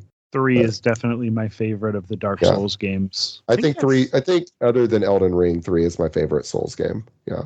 So last time I played this game, I didn't mess with at all with the challenge dungeon because I heard people bitch about them so much online that I thought they were a waste of time. But because of this time, I was running out of things to do, and I didn't want to put down the game yet because I was waiting for Colby to be free so we could be orphan. I started fucking around the chalice dungeon, and I gotta say, people are fucking idiots by bitching about those and turning people away like me who didn't play it before. Yeah, it's fun. Neat. Yeah. Yeah, they're fun. It's just more Bloodborne. Yeah, there's nothing, and new bosses too. I mean, most of them are enemies that you already fought, sure, but there's a few completely new models down there. Yeah. Now I almost wonder if they were like some of them were like bosses that they ended up taking out of the ended up not making the cut for the regular game. Only or something. A couple are complete. Like one is a giant boar, which is stupid. It's just there. But there's a couple that are fun. Like you fight a giant flaming dog that isn't anywhere else in the game. Yeah, that thing sucks though. I didn't mind it, but I was also overly leveled when I got to it. But I can see how it can. But there's a lot of cool shit down there too. Like you get a lot of items. My only issue with the challenge dungeons is you have to farm to get certain items to unlock more dungeons, and that irritated me. But that was it. Other than that, I would have finished it had I not had to farm for items. I would have went through them all and got them done. But I had to farm items, and I'm like, I don't want to farm items. I don't care. This is too much work. Phoebe, I know you've done the challenge dungeons before. Yeah. What do you think of them? They're super fun. Some of them are very, very annoying, and I really love the boss that's at the very end of doing all the chalice dungeons, fighting Queen Yarnum. Oh, was that so? Yeah. So when you go through, that's at the very end is Queen Yarnum. Interesting. It is. Yeah, that is a really good boss fight. She's not only a really good boss fight, she's the only gold trophy boss. And I mean, all the shit you gotta go through to get to her. Yeah, she's not. It's not a hard fight. Just hard to get to. To get to it, it's a pain. The hardest fight to me, what it looked like from watching a lot of videos, was that you have to fight an Amidala in a dungeon where you have half health. Mm-hmm. Yes, there are quite a few, honestly, unique bosses down there. It was really good, and people just shit on it so much. And I'm like, why are you shitting on this? Like, I mean, people are like, oh, they're all generated dungeons. No, they're all set dungeons except for when you can make other ones that aren't. But the main dungeon you're going to go through, if you're going for the achievement or just in general, those are all pre-made dungeons. Like they're fine, and you learn them. They just everything respawns, so you can keep going through them to farm items and get some really good stuff down there. Yeah, I was gonna say it's sure they're generated, but there is a pattern and everything, because if you use X materials and X chalice to make a dungeon, it will always be the same. Because a lot of guides straight up say, go down this hallway, go down this ladder. Oh, now you have this variant of the hunter's axe. And that doesn't happen if they're randomly generated. Only the defiled ones are randomly generated. And some of those. The regular ones are not randomly generated. They're all pre-made. That's as I understand it, yeah. And they give such good gems. Like, my God, they give such good gems. It was fun. Like, I was having a great time running through them, and I fought some really cool bosses, and I fought the bloodletting beast, which I didn't realize was already in the game. He's that one NPC, that werewolf guy that I didn't bother with in the forest. But the bloodletting beast was an amazing fight to fight him down there in the chalice dungeon. I'm like, this is awesome. Like, no, I didn't. I was upset that so many people like pushed me away from it when I played this game the first time, because I really enjoyed the chalice dungeons this time. The ROM fight in the chalice dungeons is way harder than regular ROM. That's what I think too. But I fucked up that fight the first time. I summoned help and brought it in there because I didn't know what was coming, because I actually went into these kind of blind.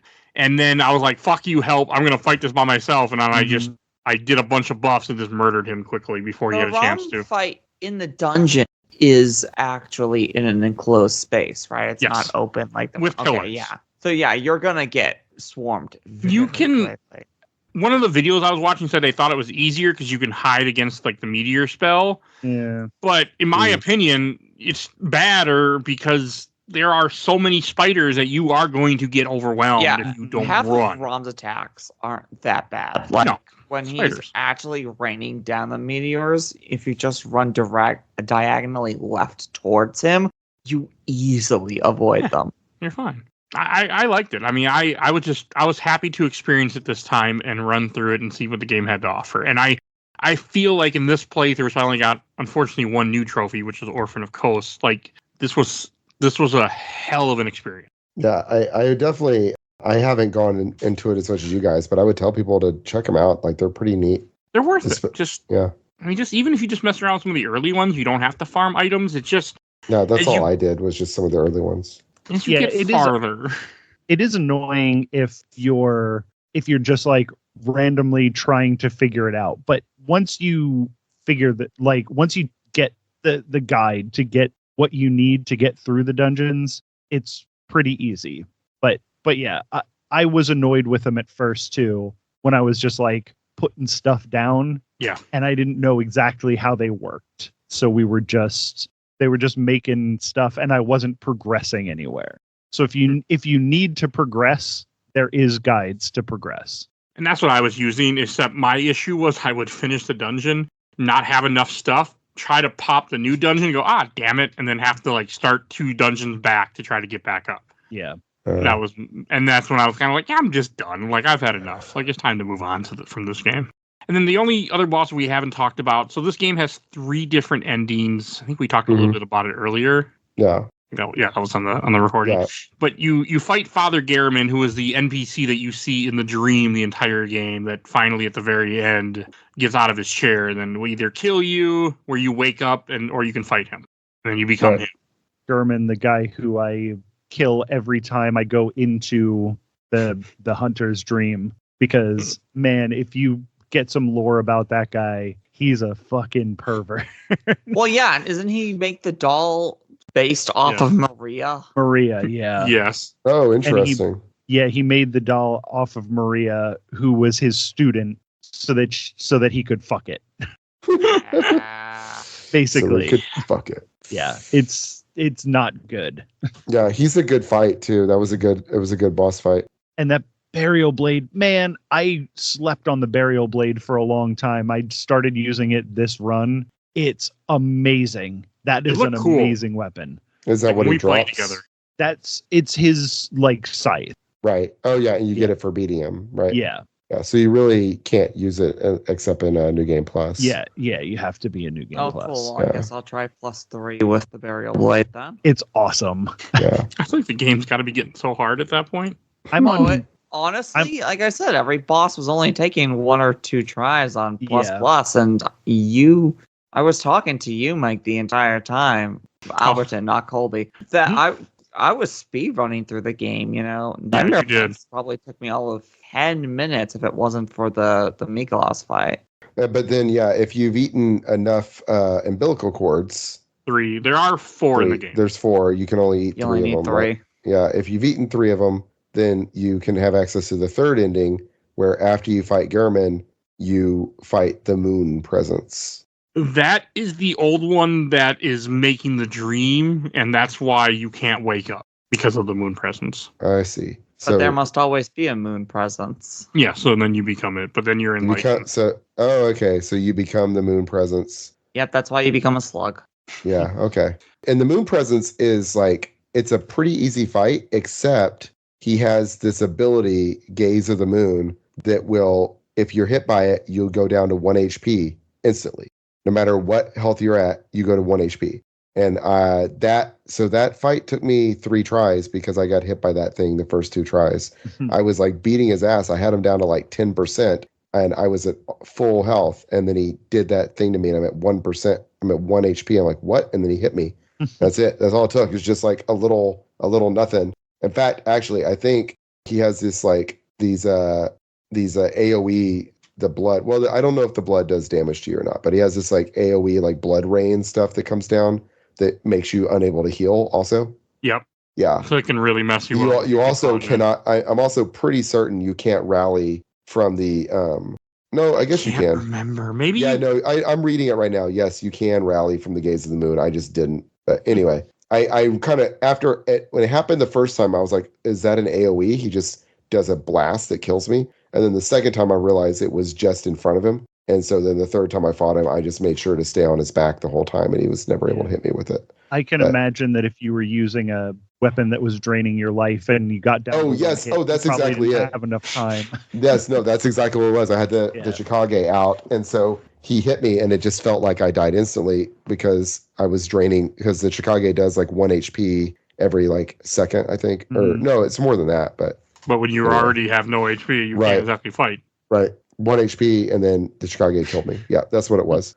That makes sense. I didn't even think about that. But anyway, that's a good fight. I like it. It's neat that this is a boss that you'll only get if you've done X, Y, and Z. Yeah. So you might think you've beaten the game.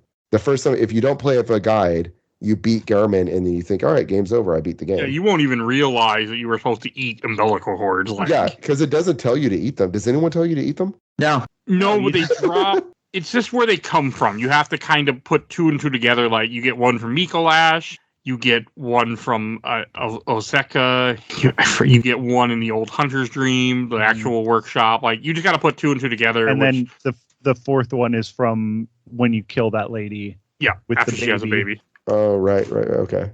I only got the game. I don't think the game tells you. I just knew of it because people told me, but I don't. Yeah, I knew of it this time, so I ate them. But I intuitively just eat umbilical cords. Like, if I see one laying around, I'm gonna want to eat it. It's how you get strong. Yeah, everybody knows that. The Christopher Reeve.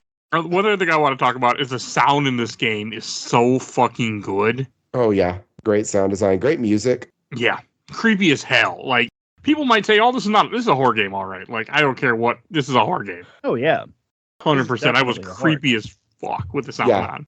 I played this game entirely with sound. It's a horror game that I can play, because usually horror games I can't. I get too tense. So I don't like them, but I played them. I was listening to the soundtrack without the sounds that the bosses are making. It's not nearly as good. I was like, this is cool, but there's something about, like you said, the sound design of the actual noises that the bosses are making mixed with the music make it completely a completely different animal. Yeah. And just the atmospheric, just wailing in places. When you go into certain areas and you're just whoa in the background. It's oh geez. Or when you're climbing up that first ladder to get up to the first lantern, and the cleric beast screeches, and it's what the fuck is this game? Yeah, it's definitely it's very spooky. It's fun. It's good Halloween. And that's why we're doing it. I also made a TikTok, which I know Colby will appreciate. There's one part you climb a really long ladder, and I made a TikTok to a Snake Eater song. I take my life. Yeah.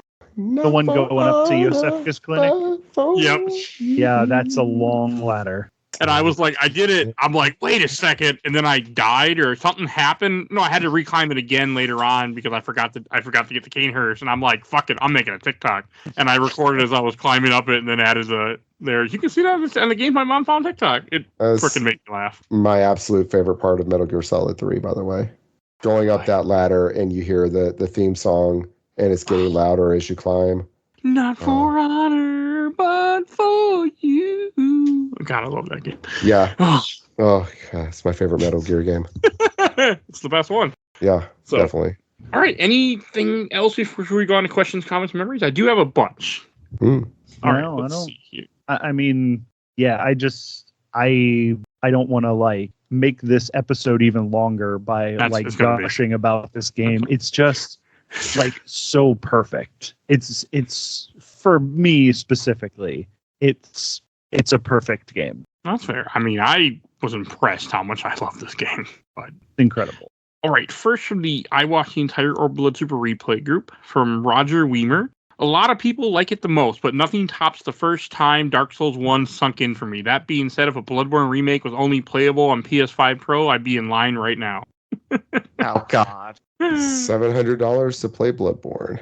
I don't think it's going to happen. You don't have to worry about it. From Jerica Rose, I love the art style, lore, and story of the game, but I don't like it as much as other Souls games for two reasons. One, I hate farming blood vials, and I really wish it had an Estus-style equivalent item I can always count on having in my pack. Two, the build variety is not amazing to me, There isn't a Mhm. huge amount of different types of ways to play compared to an Elden Ring or Souls game. Yeah, I mean that's someone after my own heart right there. Same thing. There's not a whole lot of build variety in this one. Oh, and the last Yeah, part but she the- said is, oh. I'm just gonna read this quick.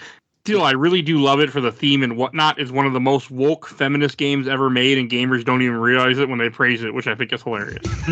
Okay, That I had to rules. read I'm going to read this Um, person's manifesto.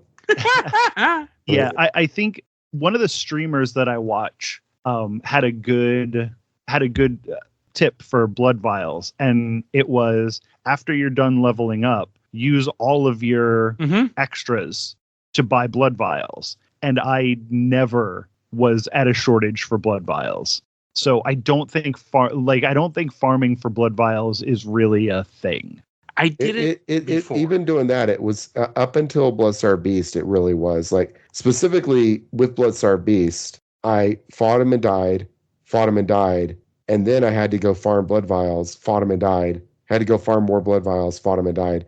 And it really wasn't because you could. I don't think you could buy them before that either. No, you can't. You can't buy them until after Bloodstar Beast. Oh, I And thought Really? I don't think you can. I think you can, but I could be wrong. I don't. I mean, maybe, remember. but I didn't think so. I don't remember a whole lot of the game until after him. Well, I mean, that's when I became super powerful, and the game just blew by like it was, and it was so much. I loved it, but I didn't, and I played it pretty quickly. You can. I'm wrong. You Okay. can. Yeah. Okay, I didn't know if that was just because I don't think I have a regular new game started. Like everything is at least +2 or 3. So I was like, maybe I'm wrong, and maybe that's just the way it is because I'm on a new game plus. The one that I was helping, the character that I was helping with Mike with is on a new game +5. That's funny. Which is where it gets hard again. Phoebe, in case you're wondering. Oh, New game sweet. +5 was like strangely hard again. And if you want Demon Souls to be harder, that's the hardest new game plus. Oh, Yeah, really? no, thank you. I've never done New Game Plus in Demon Souls, actually. They a toned big down jump. the new game pluses after Demon Souls. Well, I really like in Dark Souls 2 that New Game Plus actually changes the game. Can't Like- remember that. Yeah, in I Dark don't Souls think 2, I played through it completely New Game Plus changes. on Like, 2. there will be different enemies Oh yeah. in different places and stuff that'll change the way bosses behave. There's a lot of stuff that changes with New Game Plus in Dark Souls 2. Dark Souls. It's the only one. Dark Souls, yeah, exactly. Dark Souls 2 is like the one where they experimented with stuff where they let you create just certain areas of New Game Plus. Also, you burn effigies and it. Oh yeah, and and it make it farther ahead. increases the level. Because then the enemies will stop respawning after a certain point, and the only way to get them to keep respawning is to New Game Plus it. I was just Yeah. happy for them not to respawn. So Yeah, no, I love Dark Souls 2. I actually went in areas in Dark Souls 2 and killed them all 10 times so I could run to an area to run a boss fight without issue. So, but that's neither here nor there. From Stephen Cook, Bloodborne is my first Souls-like game. My favorite FromSoft game, in my opinion, has the best lore and setting. I love it. From Walter Eady, as a big fan of Lovecraftian and cosmic horror, the setting is obviously an easy hook, and yet I still find it to be my least favorite of all the Souls games, except Sekiro. I believe this is due to the healing mechanic, making the game feel significantly easier than the other games, and the overall reduction in strategy, variety, and build variety. The only solution is to always be attacking. Still a fantastic game, though, and having a least favorite from Souls game is like having a least favorite Michelin-starred restaurant. From Nick Levac, I would like to replay it at 60 frames per second, please. Oh my god, shut up. I'm Also- assuming he's joking.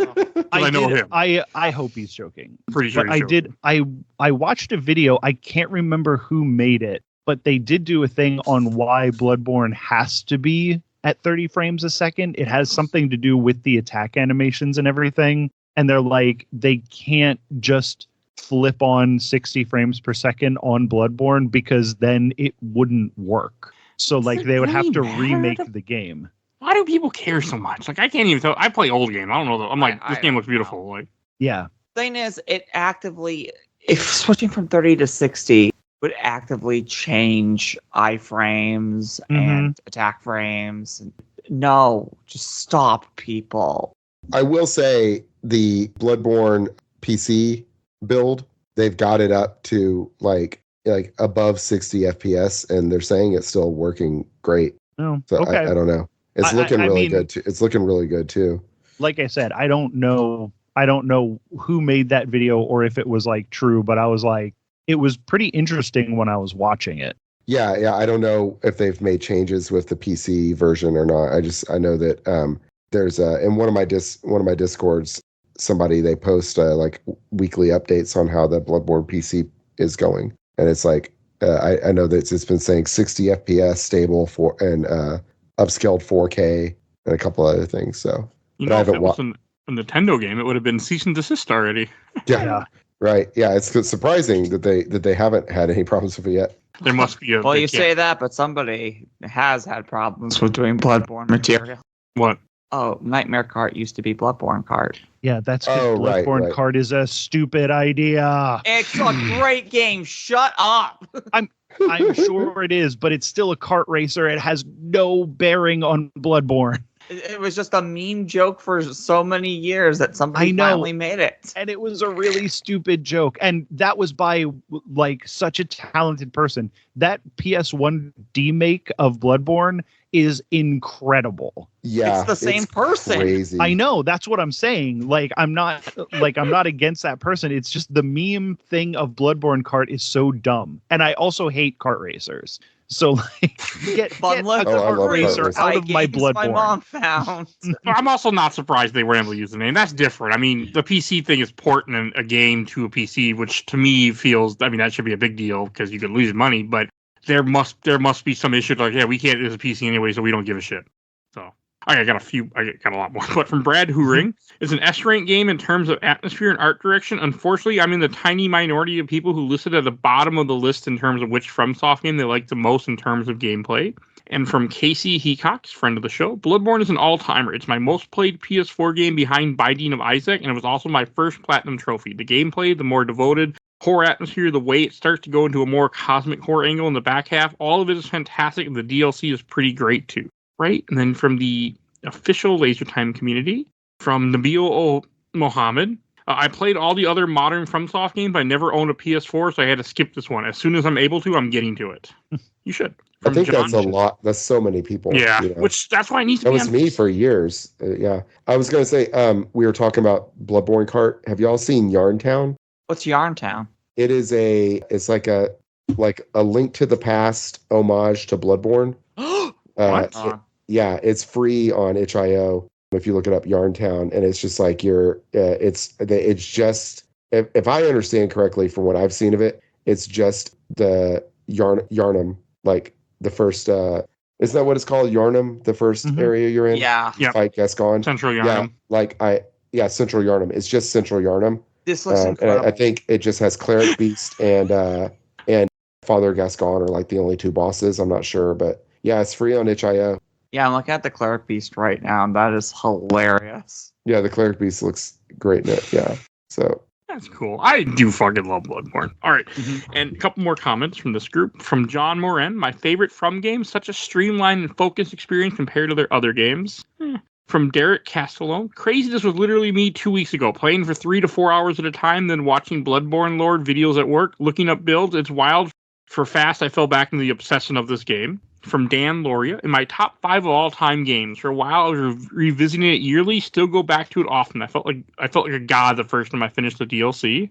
From Adam Foot, I keep hoping this game will come to PC so I can play it on my Steam Deck. I know I already own it on PS, but I give them my money again to have it portable on my Steam Deck. Absolutely. Same. That would have been fucking nice. Yeah, I'll buy this on Steam when it comes out the second it comes out.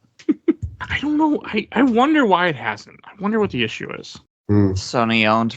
But they release other stuff they own. Yeah, but they've also kind of fucked over some of them. Think about Helldivers 2. No, good point. Maybe they'll do it after the PS Pro costs them money, and maybe then they're like, oh, wait, we got to do something. We'll see. From Eddie Regula, Bloodborne was the first Souls game to really get its hooks in me. I had tried all the previous ones, but none really stuck with me. Bloodborne just absolutely got me. I could not put it down and played it nonstop for like a week straight, and I still go back to it constantly. It's one of the few games I seriously think I want to speedrun as well. It's fair. Right. From the survival horror games group, I got one. From Renato Limon, I don't own a PlayStation, so it is still a work in progress, but I enjoyed the music a lot. Again, somebody missing out because it doesn't exist on a system that they might not own. And I got one or two that I'm going to read from Giant Bomb. Let's see here. You need to get off of that site. Yeah, I'm not going to anymore, I don't think. So Since everybody good left that podcast except Jan. Yeah, I got nothing from that group to read, Ashley. Never mind. Yeah, that group sucks just as bad as that podcast does now. So I thought I had something that I could read, but no, they're all just insulting me. Yeah, they're all terrible. What the fuck? Yeah, I become the meme in the group, Ashley. And normally I'm fine with it because like one or two people will meme me. I'm like, whatever, it's funny. But they didn't even give me anything I could read, and I thought there was stuff I could read, but everything was a joke. So. Yeah, I mean, is it? Do they feel like you're being like too like self-promoting? I guess. Pretty much, yes. Even though it's not against the rules, by the way. But yes. Fuck 'em.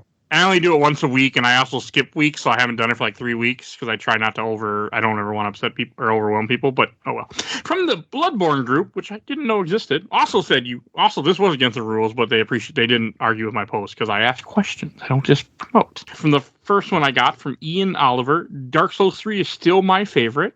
All right. I might play 3 next year. I'm really tempted to. You should do it. That or Elden Ring. I think I'm not ready for Elden Ring yet. I think I want to wait, give that a little bit more time to come out. But Dark Souls 3 is older, and I never got around to it. From Carol Sikora, best From Sauce ever after Elden Ring. Oh, here's a good one. Nicholas Roy. I firmly believe that Bloodborne is the best video game that was ever released. The atmosphere and story are fascinatingly disturbing. The level design is on par with that of Dark Souls. The quick pace and surprisingly fluid combat will put anyone on the edge of their seats. But mostly I am fascinated by the lore and how intricately it bleeds out into environment and narrative design. Inspiration from H.P. Lovecraft, Robert Louis Stevenson, and William Ernest Henley, which I don't know who any of those people are, but one. And of course, the whole game is a medical metaphor related to the anonymous of Victorian Edinburgh. I don't know what that is either. Edinburgh, like in Scotland? Yes, I think so. Yeah, I guess they're saying the architecture similar. Oh, I'm going there next year, so I'll look out for amygdalas and whatnot. Halston Kerry gets grabbed and warped to another world. Get arrested for taking people's blood. With that, you might get arrested for. Yeah. From Ethan Rebel, I just picked it back up yesterday, and it's got me. It's so damn eerie, and I want to give the last few hours another playthrough, especially because the ending felt like a little cartoonish out of nowhere. Like all these mind-controlling monsters and shit. Maybe now, since I've already beaten, I can pay closer attention to some of the subtle details in the story. Right here. Oh, from Kevin C. I love Bloodborne. It's one of the best games ever. The darkness, the setting, the enormous bosses. I'm going to tattoo Lady Maria and Vicar Amelia, and the music was awesome. I agree with having Bloodborne tattoos. Only the best people have a bunch of Bloodborne tattoos. You have a couple, don't you? How many I have do 3. you have?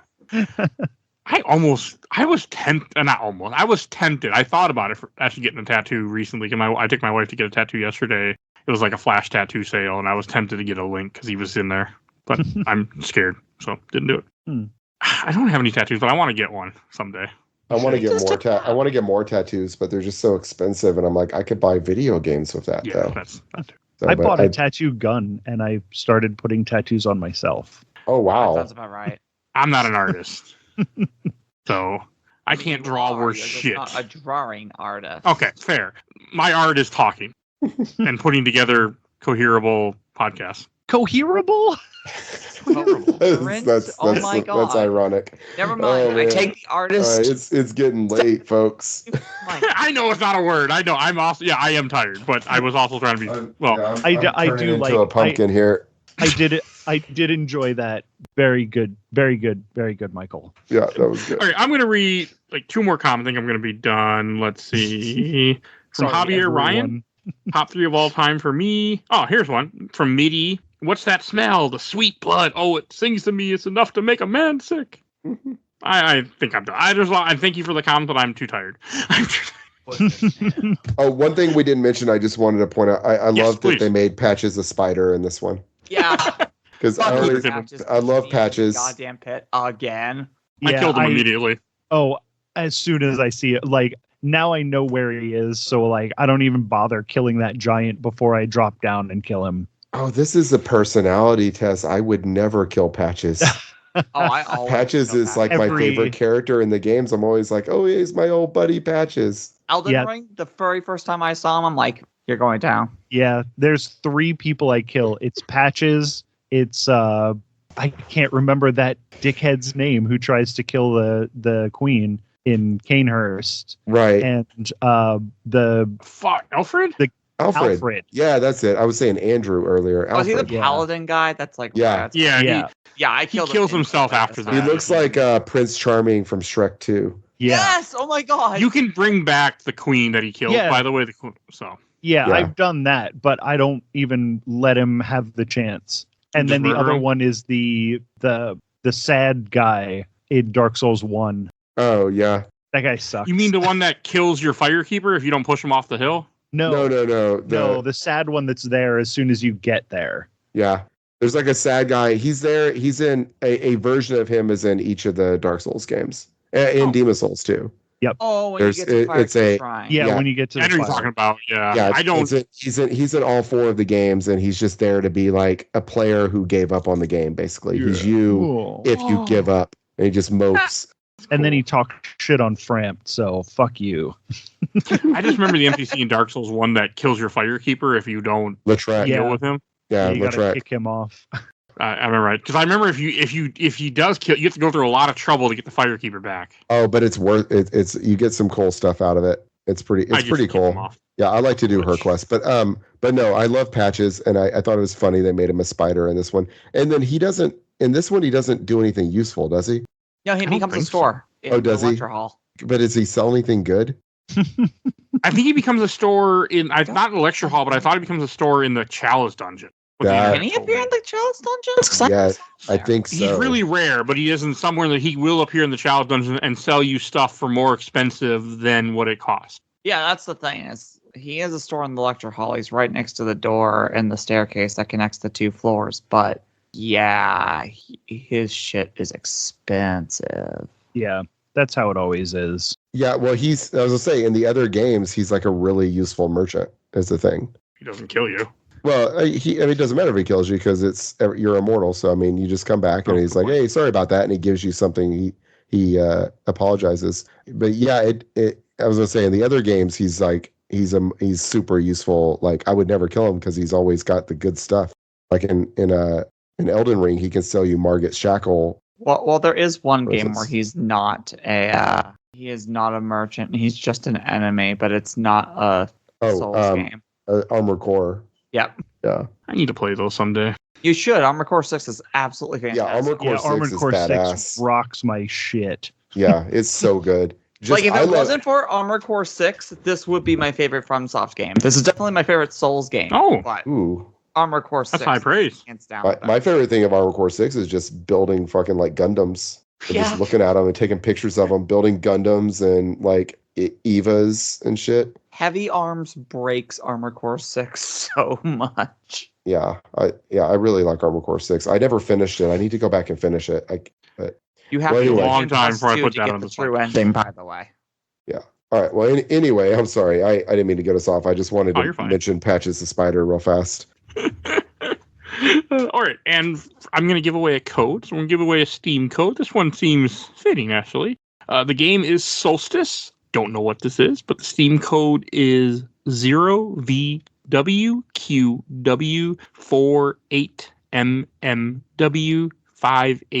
W48MMW58Y7F. That is your Steam code for Solstice.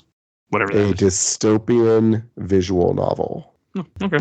Dystopian mystery visual novel about small personal disasters that turn into great catastrophes. Oh, it's not Solstice, the quest for the staff of Deimnos on the NES? That's what I was thinking originally. That's why I got confused. It is not. it has one that I always- very positive rating on Steam.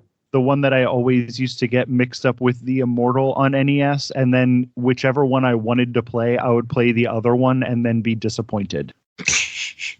Well, you should have been disappointed because you were playing the Immortal in the first place. Yeah, the Immortal is really bad, but it looked so good on the NES. Well, I was going to say, it's supposed to be really good on all other consoles. It's just the NES port sucks. It's really bad, but it was like the best looking game I had at the time, so I would play it just to look at it. Anyway, this isn't Right. about Solstice or the Immortal. Let's go to Shelf Stacker Box. And Colby, why don't you lead us in? What do you think? I already know, but it's just part of the show. Yeah, this is going on the shelf. like the biggest version I can find. It goes first on the shelf, even though everything else is in alphabetical order. It goes first. It faces out so that everybody can see that it's there. Like, this is it. Yeah, I list everything. I have numbered lists for everything, and on my favorite games of all time, this is number one. Nothing gets put on the shelf faster or harder than this does. I am really happy to have your number one game ever on this show. And I mean that. Like, I have a few people's favorite games ever on this show. Like, I've done personally because of them. And that makes me feel good to have another one to add to it. Well, you've done, I was on my number 3 game as well, because my number 3 game is Control. So it's just Super Metroid that's number 2 that I haven't been on. Yeah, I've done it twice already, so it ain't coming back. No, I ain't that's playing fine. third. That's fine. That's fine. But I play that game twice a year all the way through. I love that game. It's a good game. I need to play Metroid 1 someday, but I have no interest. You don't. You can play Zero Mission, and it's Twice. better in every way. Twice for this podcast. All right, and Kerry. Yeah, shelf. I love it. I mean, a good. I was gonna say probably my 5th or 6th favorite Souls game, and that's still very high praise. It didn't get uninstalled when I beat it, so I think that's the mark of it being on the shelf for sure. I love it. I'll probably play it again within the next year. So I'm glad. I'm glad that this got you to beat it too for the first time. Yeah. Because you love Souls games, so I'm really happy that this was able to push you into that. Yeah, very much so. And Phoebe. Souls games are not one of those genres I thought I would get into, but at the end of the day, even though I deleted the game out of frustration, I'm already imagining my next build. You can't just play this game once. It was originally going to be a shelf, or a stack, but it has to go on the shelf because I'm going to play this again and again. Does it need a remake? Yeah, sure. It should at least get a port, but honestly, there are other FromSoft games I'd rather get remakes like, hey, the Echo Knight trilogy should be available. I don't even know what you're talking about. That's older stuff, right, for them? That's PlayStation 1 and PlayStation 2, yeah. That's why I don't know what you're talking about. They're first-person horror games where you don't actually hurt anything. They're more puzzle games. I know of them. I didn't realize they were From Software games. I was first introduced From Software when I played Internal Ring for PS2, which is like an early PS2 game, maybe a launch title. I can't remember. You should play Metal Wolf Chaos at some point. I thought about it, actually. I don't own it yet, but yeah. Because the remake came out on PC. But yeah, definitely a shelf. Okay, and I'll go last. I'm also going to put this on the shelf. This is not my type of game, but I loved it. I had such a great time playing Bloodborne. I got obsessed with Bloodborne, and it was just wonderful. Like, it made me remember how much I really do love Souls games and how great they are. And this is just so fucking good. Like, this game is just ridiculously good. And I like the fact that you have to be aggressive. Like, I'm good at Dark Souls 1 and 2, I think, because I can turtle just fine. But in this game, there is no turtling. But at the same time, I fell in love with the aggressiveness. Like, I got good at it. And this game also doesn't have, I don't know what we talked about, but the iframes are nothing like Dark Souls 1 and 2 when it comes to rolling. Like, they're just nothing like that. You can't just roll through things and survive. Very, very different. Yeah. This game did change the way I played Dark Souls games. Like, I don't even, I usually equip a grass crest shield, but that's just for the recovery. Like, I don't use shields in Dark Souls games either anymore. I did the last 2 times I played, but I've now beaten Bloodborne twice since I touched Dark Souls. So we'll see how 3 goes whenever I get to it. I roll or die. And I should introduce what we're talking about next week. Next week you can hear us talk about another horror game, because Spooktober, Soma. So next week will be Soma. Something much shorter. It did not take me nearly as long to get through. So go listen to that. And Phoebe, where can people find you at? I am the Let's Play Princess. You can follow me on Twitter, Twitch, YouTube, as well as one of the co-hosts of Nerds of Broadcast, available on any podcast service of your choice. Nerds of Broadcast is a very good show. I recommend listening to it. You can hear Phoebe talking about My Name is Mayo. Like, it's all she wants to talk about. And she loves it so much. You are a fucking cunt. You did it. Yeah, and recently we just had episode 10 come out, so I can officially say that I got my revenge by making TB speedrun Mighty Jill Awe. The fuck is that? Don't worry about it. Okay. I didn't listen to the newest episode yet. And Colby, where can we find you at? Oh, you can find me by searching on your podcast application of choice, Jack Billings Presents. We have 2 full seasons, 1 sort of mini season, and the first week of November, we're starting the brand new season, Jack Billings Presents King of the Big House. And I just finished editing the first episode today. It is insane. You can also hear my JoJo's Bizarre Adventure podcast, This Bizarre Adventure, which we used to talk a lot more about the show JoJo's Bizarre Adventure. The last couple episodes, we've gotten deep into Bee's lore. Bee is a very interesting character, and you can learn more about them on This Bizarre Adventure. And Kerry. Hey, I'm Karooseta, Kerooseta on Twitch and YouTube. I modify and repair video game consoles and just kind of hit share anytime I'm playing something on my PS5, most likely. Also been streaming a lot of Balatro lately. And then, yeah, my son, check out my son, NatureP_Dragon. He's does dragon puppets and other art projects, and also Pokemon card booster pack breaking a lot lately. So if you're into that kind of stuff. People are. Yeah, he's got over 700 followers now, so or subscribers now on YouTube. So that's pretty good. Check it out. Mighty Jill Off looks like it's a horny splatformer. Yes, it is. So Jill is even a character in Super Meat Boy that you can unlock. But it is, you play Jill, who is a latex-clad woman climbing up a tower to lick the boot of her mistress, who kicked her down to the bottom of the tower. I will say, this fan art, horny as hell. I am into it. Send me the fan art, because there is some actual art in the game, and it might not be fan art. Oh, okay. Oh, if this is from the game, I am buying this game today. Send me the picture real quick. I'm curious now, too. Post it in the group chat. Fuck it. Yep. All right, I think that's I should say my part. So if you enjoyed this episode, over 650 other episodes of this podcast, everything we do is on Podbean. You can find all our content on there. Please rate and review us wherever you get your podcast. It helps the algorithm and makes me smile, because I will see it eventually. And want to give a shout out to my awesome intro and outro, courtesy of Helena at Hell Has Free. You can follow her on TikTok and Instagram. Definitely go check her out. And check out A Gamer Looks at 40 with Bill Tucker. He's currently talking Final Fantasy forever, so at least the rest of this year. So definitely go check out his podcast. And please join our Discord, where you can be on the show if you want to be, because I asked for updates on there, or people to join the show. So definitely go join our Discord, chat with us, and it's free. And our Patreon, if you want to support the show with Little Dollar, we do have 1 to 2 polls every month, so you can affect the show, and you can alter what might happen on the show. And you can show me your love, that you like what I do every fucking week. So definitely go please support the show. And please follow us on Facebook, Instagram, Twitter, Threads, Blue Sky, YouTube, audio only, and we're also on TikTok. I think that's everything I need to say, so we will see you guys all next time. Bye, everybody. Bye. Bye. No.